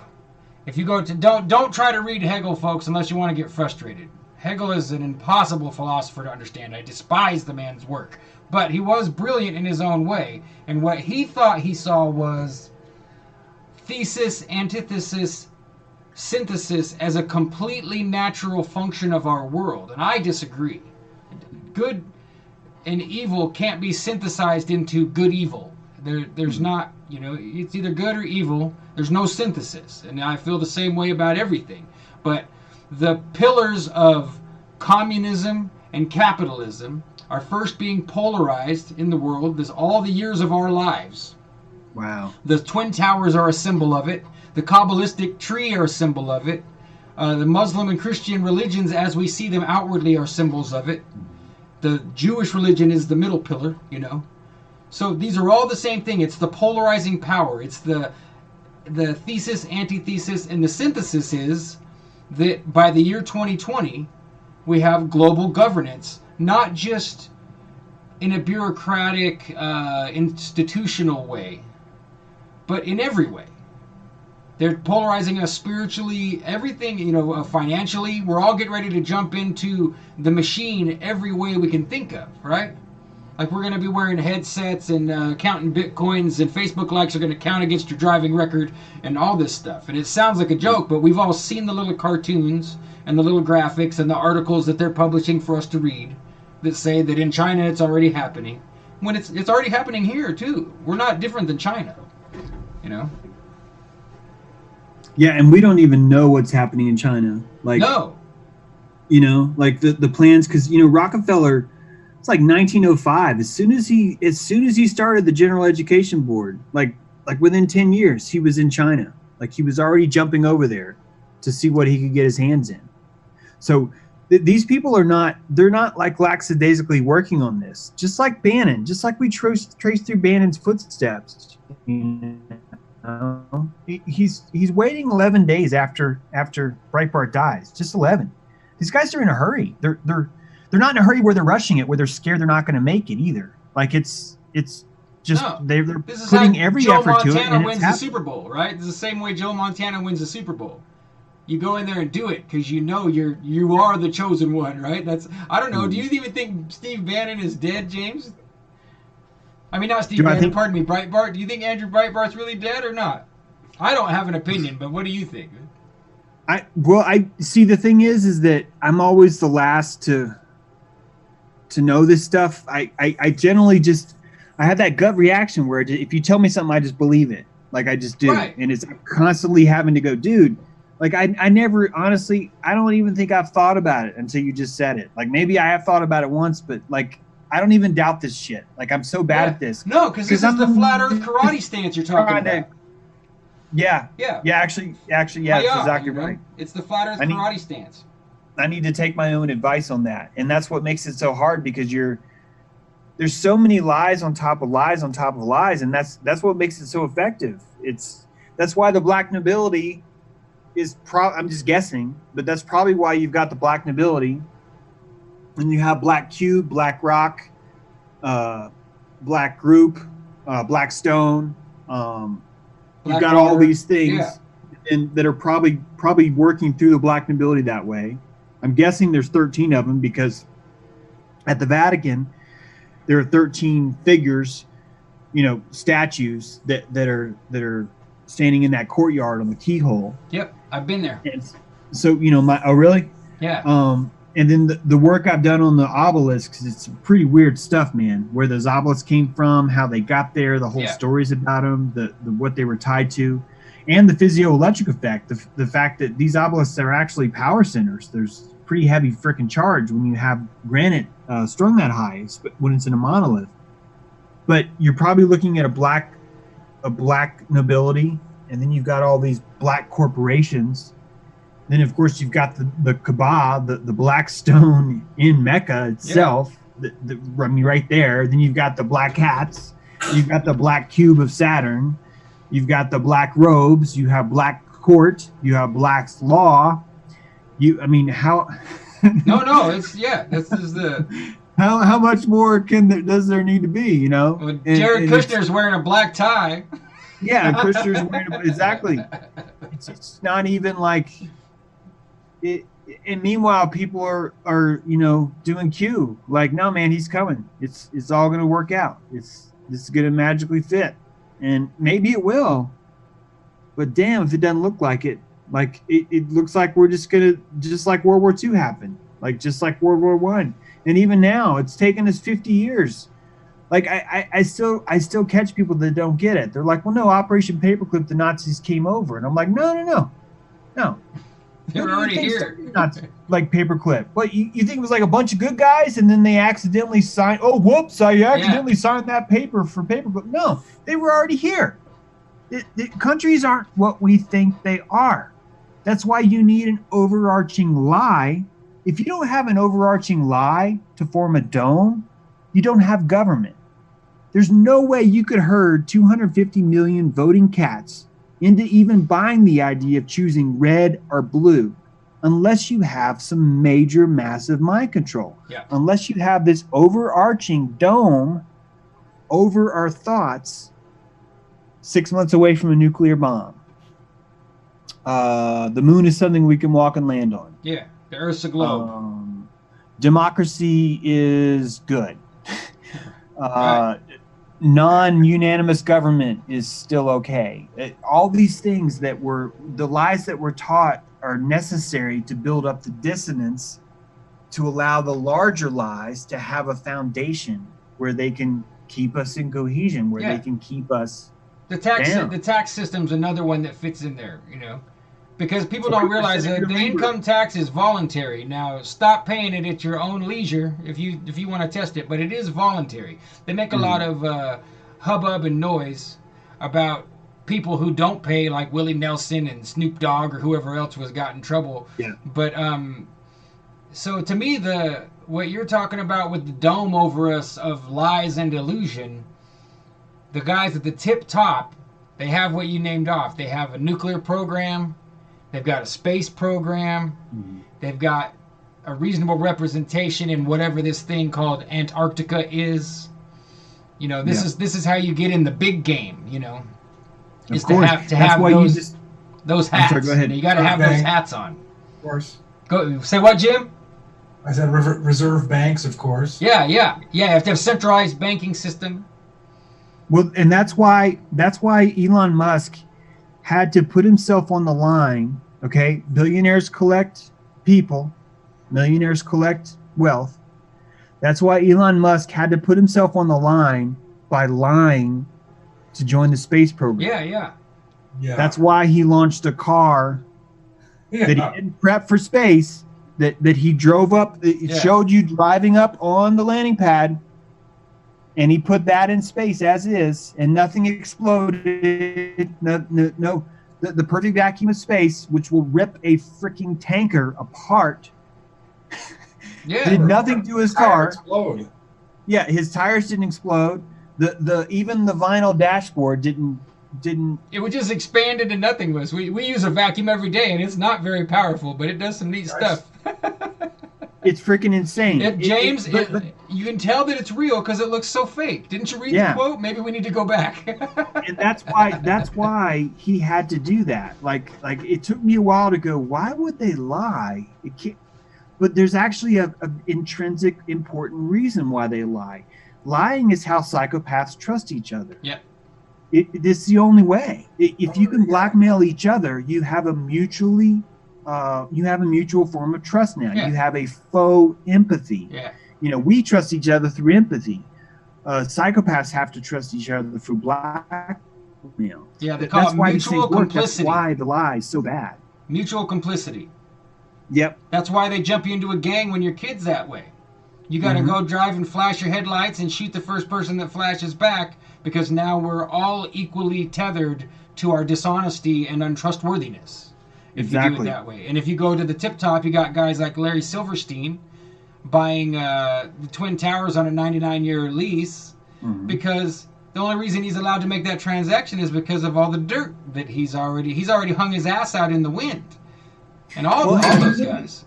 What's really sick is if you look at the tenets of secret society, the secret society really is the welcome machine. And in mafia, omerta is the mafia code of silence, where no one will tell on each other. It's a code that they have built in. In fact, you would be shamed forever if you were to break your omerta. So you have a secret society that's the mafia that has their own code of conduct for secret. And then you have the government where they have classified information. Both of these are secret societies. One's called omerta, the other's called secret or top secret or confidential. The three different layers of secrecy. Anytime you're going to have a system where we're supporting a secret society, you're creating a vortex of energy. And that's what a narcissistic system does too. If you create a chosen people, then you have a pyramid where you have the chosen and then you have everyone else that's not chosen. Those are vortexes. That's how you hold power. That's how we evacuate ourselves. We want to rise above the pit, and the only way we can do that is to sacrifice ourselves through casting couch in Hollywood, through buying into getting a perfect vaccine record, even though you've never actually read it as a pediatrician, but you're just going to, hey, you need that insurance bonus, you're going to just do that, to doing advanced stuff like shooting an innocent person so you can join the gang, or having sodomy with another army colonel so you can join the brotherhood that runs the FBI quasi-military thing that we have going on. These are all mafia. There's no such thing as like government as apart from mafia. The only difference between these two organizations is how we feel about a badge. It's just the magic effect of seeing the badge. And this is what worries me so much, because almost all of our police departments have a 6-pointed star as a badge. And I'm telling you guys, this is priming for this one world government to come up, to establish the same authority figure from the same badge, from the same symbol, surrounded with the same guilt for doubting, surrounded with the same boycotts for trying to deny them, and surrounded with the same dangers to your free speech for trying to speak out against them. This is a very, very dangerous mind control spell that is already in effect. And it is coming so fast right now. It's here. So fast. It's here. That's just it. You're just going to have to adjust to how you can live with it and decide what you're willing to do when they demand it of you. It's here. You're not getting out of it. We're not going to save the United States, in my opinion. I've been wanting to look into this for a long, long time. My friend Nikki Rapana is the main source I go to on the communitarian stuff, and she's still frustrated to this day that no one listened to her and we never took action and did anything, and it's too late. They've accomplished their plan, and we're going to have to adjust to the idea that we're going to be in it, or we're going to have to fight against it knowing that in a terrestrial way we're not going to win. That doesn't mean spiritually we don't win. I believe we do win spiritually. You know? Well, we're gonna have to pull out some serious magic to do it, and Yeah. that's why I keep saying campfires. Yeah, that's why I pulled up this image for you right here, because there's the vortex. This is what they're inverting. There's the magnetic vortex they're trying to invert. Is the real? This is the ether. Here's a picture of the ether, a representation of it. It's a magnetic field through a fancy lens. If you never heard of Ken Wheeler, take a look at Ken Wheeler's stuff. But that's what magnetism really looks like. We live in an electromagnetic realm. And when you say that they're creating a vortex in your heart, they're inverting your chakra, one of them, or all of them if they can. They love to go after this one here because it's much confused. But this is the important one, right in the middle of your chest, like you said. And so you turn this from light to dark, and you've got everybody in this moon-blinked state, hypnotized, you know. And that star, you're right, the six-pointed star is on all those badges for a reason. If you look up how your local police force got trained and prepared and readied to have their more militarized appearance and all the doodads that they have, go look it up. It's Israel. They're sending Israeli special forces and other trainers. If you go look it up, all the COPS program, you know, COPS doesn't stand for a cop like you think of it in your mind. It's an acronym. And they're all trained by Israel because Israel's the best at what? Fighting terrorists. Yeah. So who's the terrorist? That sounds like it's us people that are willing to discuss this openly and not mount or manifest any plan of action that we're saying that we're ready to fight. I'm not ready to fight. I just want to be able to have at ease conversation. But it looks like in the next 10 years, that's going to be under serious scrutiny. Well, and let's keep in mind that Israel isn't even doing this to themselves. Not only did they take 0 immigrants, but they had 42 political parties to choose from. Their last election had 42 political parties. We have 2. They're like, what are they, about the size of New Jersey? And they've got 42 political parties. And we've got 2. I mean, it's so normalized that most of us don't see it. But I don't want to just sound down. I really want to stress to the audience that there's a way to win. It's the alchemy of a campfire is more important than you know, because it's a decentralized system of power. It's a fire is a living prana. It's even more powerful if you light the fire. Each of you needs to become a fire tender. You need to start your own fire. And the prana from that fire is going to be much more powerful because we're never starting fires right now. Like, we're not doing that. Please don't hear me saying that we are going to burn things down. That's not what I mean. I'm talking about a campfire. I'm talking about starting a campfire and imbue the fire. First of all, recognize the magic that you know, that you're able to even formulate the right equipment, the right props to form a fire. Once you do that, you'll start to see, okay, look how powerful I am. I am my own Prometheus. I am able to bring my own fire to this place. Create a circle. That really is the most magical shape in the world, I think, is a circle. And it doesn't have a center. It's interesting that the sun, the symbol for the sun is a circle with a dot in the center. That dot in the center is globalism. It's centralization. It's taking the power of God, a circle, and it's focusing it into a central authority. That's the funnel of power.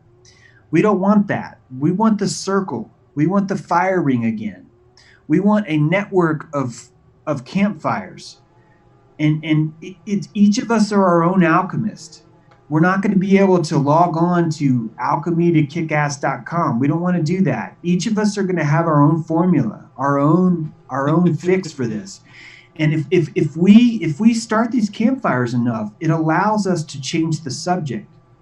Right now, our biggest problem is that we're not able to change the subject. Right now, we're following Q researchers that are feeding us pedophile heads every day because they don't want to talk about Israel. We're not able to change the subject because we are caught in the machine. We are feeding off the corn that they're throwing out. And that's what keeps us grinding their wheel, going in their circle. We have to change the subject. Some of you are going to talk about peppers. about how to get the hottest pepper to ever grow in your garden. Some of you are going to do that. That's you changing the subject. Others are going to talk about an open source blockchain campground where all these people can come in and share the same campground through this blockchain technology that works locally. Others are going to be about horses and doing something with horse. I don't know. Someone's going to play a trombone for a whale, like over a speaker from a submarine. All of us are changing the subject. So some of us are going to build. One of us is going to sell 1 trillion books, and they're going to build an airship. And in that airship, they're going to pass the ice wall, and they're going to be able to stream through an open source satellite system that all of us can log on to and see 24/7 and actually see what our real world looks like. All these things are possible, but we have to break the spell. And it's going to take 1 million Jedis. Each of us have to be our own alchemical Jedi, the cavalry on horseback. Each of us have to imbue. We have to drop the shame. We have to drop the ego flogging. We have to inverse the mental thing that keeps your prana down. When you're shaming your ego, you're actually leaking prana. You're emptying your vessel in public, and you're spilling it on the ground. You're opening your drink and you're pouring it on the ground, and you're being rewarded for that. You need to learn to stop being rewarded for that. When someone shames the ego in your group, say, hey, I think ego is the source of pride and morality. They're like, well, pride's a problem. Then turn around and say, no, pride makes you take care of your yard. It makes you help your kid learn how to hit a baseball. It encourages your daughter to try that gymnastic move again. These things are so important because they're building up sovereignty again. We're building up the self again. I'll stop my preaching here, but this isn't all about doom and gloom. No, we can change the subject. We can alchemically. I was going to encourage you to go this way, and you did it naturally, and I knew you would. I had faith in you and trusted you. That I know really that you won't bring it back to. And that's it. We might as well just give up and crack open a beer and bet on the next sports game. You know, that's not why we're here tonight. Any of us. The three of us are here presenting for an audience like this for a reason, because they're hitting us so hard with this shit. That somebody has to say, I'll still talk and be cool. I'll explain how horrible and macabre it is. And I just pasted a quote there in the private messages, and it said something like, quoting Hermes Trismegistus, that's like the... Wow. Look at that. Is that you? No, somebody, the gentleman with runes for a name posted it there. Read it out. Can you see it, James? Will you read it out? Yeah, I see it here. Yeah, I remember Hermes Trismegistus saying, they chased me through angles as I avoided them by circles. And so if you look at the graphic I got up on the screen, this is one of many representations of that man Walter Russell I mentioned earlier. This is his idea of, look, let's say if you could zoom in on the prana as far as you possibly could go, get down to the atom. This spot right in the middle, that's the flame of the fire. That's the spark. This is where everything happens, right in the middle there. This spot right here. And in this holographic and fractal-looking thing, this continues infinitely. This is the ether zoomed in. You know, instead of getting an atom, you don't get an atom. You get something more like this.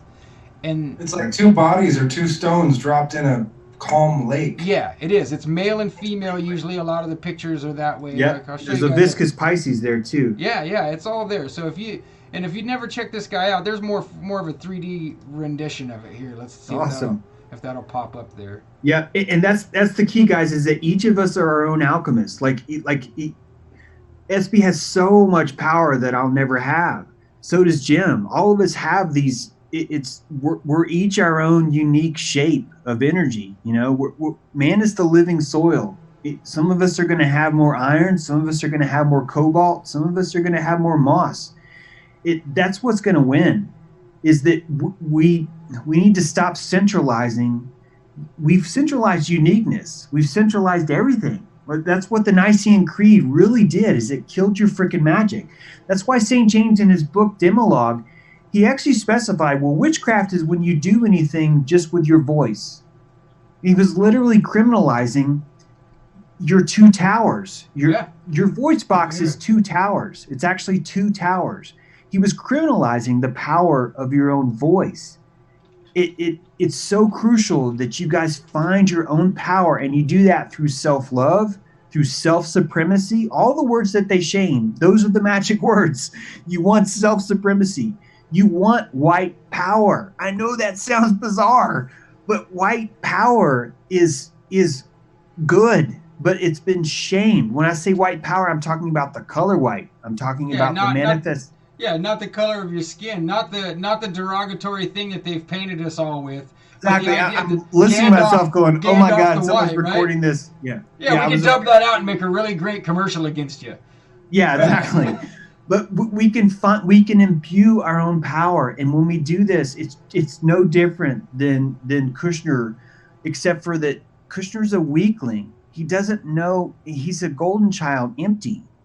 We would be Jedis that lifted ourselves up. So our magic is going to be like, what, 20 times powerful, more powerful, 100 times more powerful? When we imbue ourselves like that, it's just so much more potent, man. It's so much more powerful. So you can't let it be discouraged that, you know, we're behind on money, or we're behind on numbers, or we're behind on infrastructure. Where it counts, we're like the 300, you know, from the Sparta.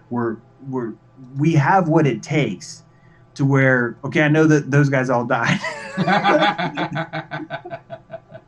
I should stop because I'm probably not doing a very good job. No, there's a symbol there too, though, is that you can't think of this life as a shortchange one-off. In my opinion, you know, we don't know what happens. So I used to say when I was young, and I still feel the same way, that I'm immortal until I'm dead, right? You know, that's the way you kind of have to face it. You have to be careful with that attitude, because you'll find out that physically you're very mortal. Yeah. You know?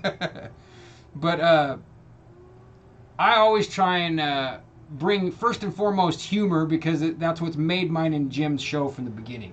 Is to take all of this and be like, oh, look, it's the worst thing we could address. Let's somehow make a meme about it. Let's have not necessarily a sick, dark laugh, but at least be able to chuckle so that we don't feel the full brunt of the misery that comes with some of this information. But then after that, to be encouraging, you know. I'm a gardener. I'm pretty big into diet anymore. I've been really checking out the fruitarian and detox diets. So there's an angle that one person has, maybe another person doesn't, you know. Some people are out here making knives or swords. Some people are out here making vehicles that you never imagined. You know, some people are just playing music and having a drum circle. Everybody's bringing that piece of the dirt that's electrified and energized, like that picture from Walter Russell. And they all come together, preferably around like a campfire where someone's reporting live with a drone, you know, maybe in Appalachia somewhere. I got to say it that way because I'm from the north. But yeah, if you guys don't know, James's big dream is to have like this unbelievably, I don't even want to call it utopian, because it's not. You're not supposed to come and stay and hide out there like a commune, you know, the way you described it. Yeah. It's like a campfire where... It's like an alternative to college, but more for alchemists, more for... Yeah. It's we have much to unlearn. Is sort of like what you would call, you know, you're there to unlearn all the shit that was thrown on top of you like wet blankets, and where you can imbue yourself again, where you can find your own power. And I was 20 years old. I was like a little bit older than 20. I was in my Volkswagen van. I was on the side of the road. A squirrel had come out. It was a nice quiet road. It was on a T where I came, and there was like, I could either go left or right. It was in the middle of Tennessee. The squirrel came out. I was looking for a town that I couldn't find. I was literally just wandering around. And I was like, wherever the squirrel goes, I'm going to go. If the squirrel goes to the left, I'm going to turn left. If the squirrel turns to the right, I'm going to turn right. And I think I sat there for like 25 minutes. Like the squirrel was like really wanting to make sure that I was seriously going to give him his destiny. I couldn't believe how long he sat there, like waiting. Yeah. Anyway, he finally went left. I followed him left. I'm driving down the road. That road turns to gravel. Driving down that road turns to dirt. I'm getting past the dirt, and I pass these 12 kids that are walking down the road. And as I'm passing them, I'm going slow because I didn't want to stir up all this dirt. There was one counselor and 12 kids. And as I'm driving, I look in my rearview mirror, and one of the kids takes a giant orange got cooler. These are like these construction coolers you see, Yeah. or like you might see. And he takes his cooler and he slams the kid in front of him with it right off the side of his head. And I'm seeing this in my rearview mirror, and I stop or I slow down. I can't remember exactly what I did, but these kids started to brawl. It turned into a fight. So those two kids turned into 12 kids fighting. And the counselor's like, cool. He's like, yeah. I mean, he's yelling at them, but you could tell he's not even worried about this. This is just like a normal day for him, kind of stuff. Right. The point is that I had found this campground accidentally via this squirrel, and it was a campground for kids that hadn't gone to jail yet. It was like kids that were just on their way to jail. And this road dead end into their camp. I park, I get out, and they say, hey, do you want a job? If you could stay here 24 hours, you have a job. And I was like, what do you mean stay here for? It was like, well, you know, if after 24 hours you're still here, you can have a job. And I was like, okay. So they put me with the big camp. They put me with the big kids. These are kids like maybe 17 and like 15 to 17. These are like men, right? These are like testosterone men that are just young. That's all. I mean, they're basically hardened criminals that are now living out in the woods, and they know how to build fire, and they carry hatchets because they chop wood. And it was an instant like exercise in how to act like I'm not afraid, you know, and like how to sleep in a tent with guys that you don't really know what's going to happen. And that's what they meant by if you can last 24 hours. But it worked out because they put me with the younger kids, which I did a lot better with. Alchemically, 11 to 14-year-olds, it was the only group that was 11 to 14. Alchemically, they're transmutable. You can reach them a lot faster. Long story, sorry, trying not to be too long.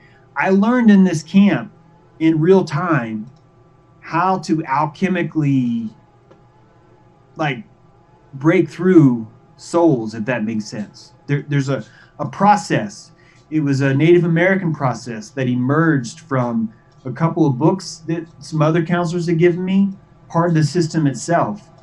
And there's something about this campfire model that I know works. It's not even like a dream I have. It's a literal blueprint that I'm taking, that I stole from this camp in my 20s, and I know it can be applied again in ways that can be used to peel away. The blueprint that the squirrel led you to. Exactly. The blue squirrel. I'll have to think of something. But yeah, the prana of all that, of everything that happened there, has never touched me more than your ability to alchemically change a group of kids by using magic, I'm talking about like really learning about myself, how I felt, how I could talk to them, how I could not talk to them. They didn't take anything inauthentic. You had to be really straight with them. Plus you're living out in the woods, so it's really cold in the winter. It's really hot in the summer. There's a constant trauma, kind of stress that's happening. There's bobcats that sound like flaming babies, at night that are scaring you. There's all kinds of situations that are causing you to open up, to crack yourself open. And that's really where the alchemical process can happen. That's really where the transformation can happen, where you can undo all the mind control that's been done to you, I think, in a couple weeks. And I think it could be a lot of different programs. It depends on how old you are, how young you are. But anyway, that's kind of the idea I see for this campground. Except for it's got a sweet art shop. We do these big sculptures out of bamboo. Shared kitchen. There's an amphitheater. There's a YouTube channel. There's golf carts. There's room for every. There's coding. There's coding in the field, right? We all got industrial laptops, and it's not a satellite, but we're getting a signal from something, and we're learning. Very cool. I love this idea, and I was glad that we came full circle to this. James, do you have a Patreon that you're doing too? Yeah, I've got a Patreon account too. I think you just have to link to it off my website. If you go to jtrue.com. I see, yeah, because I tried to type your name in, because I was going to remind people that, like, okay, so the first book that I read, probably about the first 30 pages, is kind of like what I would call an autobiographical memoir. Yeah. Now, I haven't gotten through it, but it's the story of you building these dragons and other things that you're going through, right? I mean, you can give a little bit more if you want, because I haven't read it yet, But this is... Yeah, that's what cracked me open. That's the first book. Yeah, go ahead. Yeah, Spell of Six Dragons is what cracked me open, and then Blueprints of Mind Control is this one. What I'm learning. Like what Blueprints of Mind Control is my word spell to anyone else that wants to find sovereignty in themselves, to undo the shame of ego, to undo the spell of like all the bad spells are on the cover. Like that cover says, here's all the bad spells we're going to get rid of. Right. And there's like 15 or 20 of them in there. We deal with each of those in a chapter. And it's nice and easy to switch around.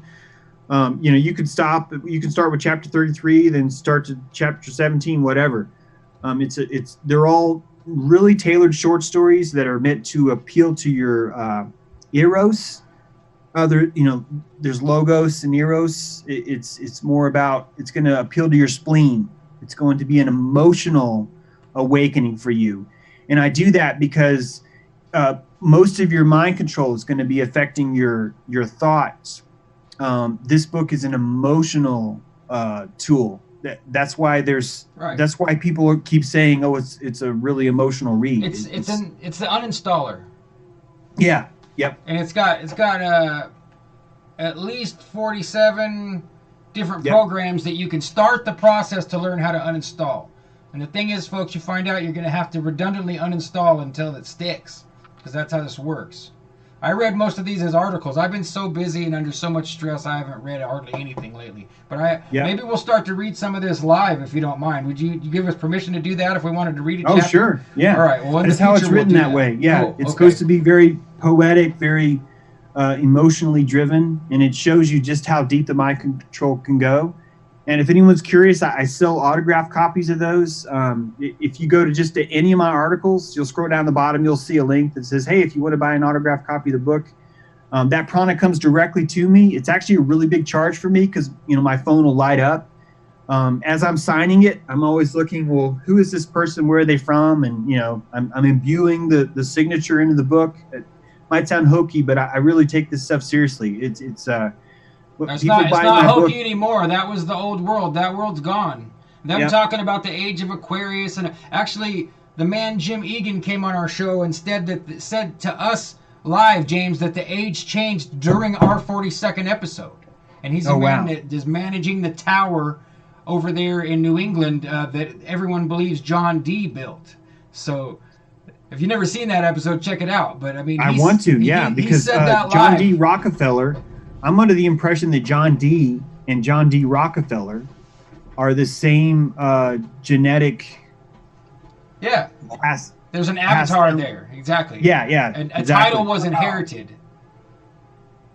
And so to follow the Rockefeller. So John Dee knocking down the Christ is one way to think of it, right? There's the rock, the Rockefeller, Wow. Just going off the top of my head. Wow, that's amazing because and I will build a temple upon this rock and you will know my church. Yeah. Which also ties back into Petra, something really fascinating that it's like a whole other. Yeah, we'll have you back sometime soon, man. Even if we don't have a big plan or something come up where we can take different action, you're welcome to come back next week, even if you'd like to. No obligation, but it's definitely a possibility because I feel like we've charged ourselves all up as a group to a point. We're gonna have to let you go. It's getting to be almost 11 o'clock.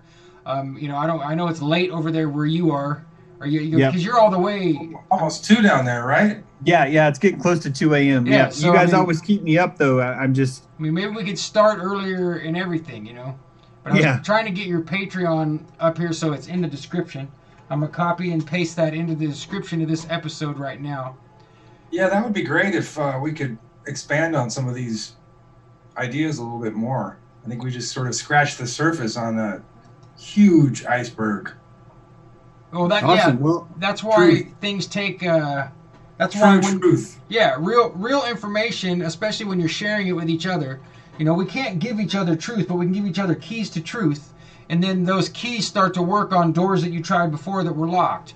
And that's Yeah. why good educational material like this, it takes a long time. It takes your whole life really to unpack it, but each little module takes hours and hours, because that's how you learn anything. You can't learn the guitar in a week or even a month or even a year, really, to master it or anything. Well, and that's part. I think if anything, my book does is it's really focused on if you can get the confidence, if you can get someone's self-confidence up, they're going to have enough ego. They're going to have enough a bubble of prana where they're going to learn things a lot faster. They're going to be able to accept their mistakes a lot quicker. It's when we shame the ego, we're literally telling a fish that's flopping around on the deck that it needs to calm down. Like we're telling it, hey man, why don't you just chill out and calm down? It's such a psychic prana hit. We don't understand how much we're hurting each other by looking at the ego the way we did. It's a lot like finding someone that's driving and they're almost out of gas and demanding that they stop their car but keep it running while you have a conversation with them about why they need to chill the hell out and not worry about running out of gas. When if you would just let them get to the gas station, they will feel so much better. But we've created a society where we set up that roadblock, where we say, hey man, you need to check your ego. And what's really happening is you're looking at someone that's starving of ego right now. They need that. But society is always having to empathy jack each other. That's what virtue signaling, that's why it works. It's a masochistic self flogging ritual. Yeah. Where we're giving our prana, we're mutilating our prana in public for virtue, which is also prana, by the way, but it's like a 10% return of our investment. But because we don't see the prana economy, we don't understand what's really happening. Sorry, I just opened a whole other can of worms. No, that's like where we started, though, James. That's how we started the episode, so that's perfect, because we're right at it now, where we can use that as a... I just posted the links into the description of this episode. Please, if you're enjoying what you're seeing, support James by buying his 2 books, or jump onto his Patreon and support him monthly if the options are there. Especially comment, share, reach out. It's important, if you like what James is doing, to jump onto his email list, like I said before, because we need to establish our own platforms. That would be the biggest, guys. If anybody's hurting for money, man, just if you join my mailing list, that is so much prana for me. Seriously. And if you still want to really absorb my book, but money's an issue, man, just scroll back through jtrue.com. Pretty much the whole book's there, in older articles, except for, the editing's not done. It's not like finely tuned, and I don't really go into like a lot of details. But that information's still there. I want everybody to be a badass Jedi. You don't have to buy my book to do that. But if you do buy it, you're going to go, dude, this guy really put in a lot of good product in this book. I'm telling you, man, you will like it. But anyway. Yeah, so Jim, you got anything else to say? I can't get the idea out of my head. Somewhere there's a squirrel, and he's reading this book, and it's a choose-your-own-adventure book titled James True's Life. Yes! Ring the bell, Jim. Can you reach it? There we go. That's what I'm talking about. This is great. All right, so at the end of every show, it's a tradition and a ritual for us here at Rx Only Picture Show to wave into the camera and say, as we're getting ready to click the button, hold on, I got to make sure I can get to the button. You got to say, okay, bye! Okay, bye! Okay, bye!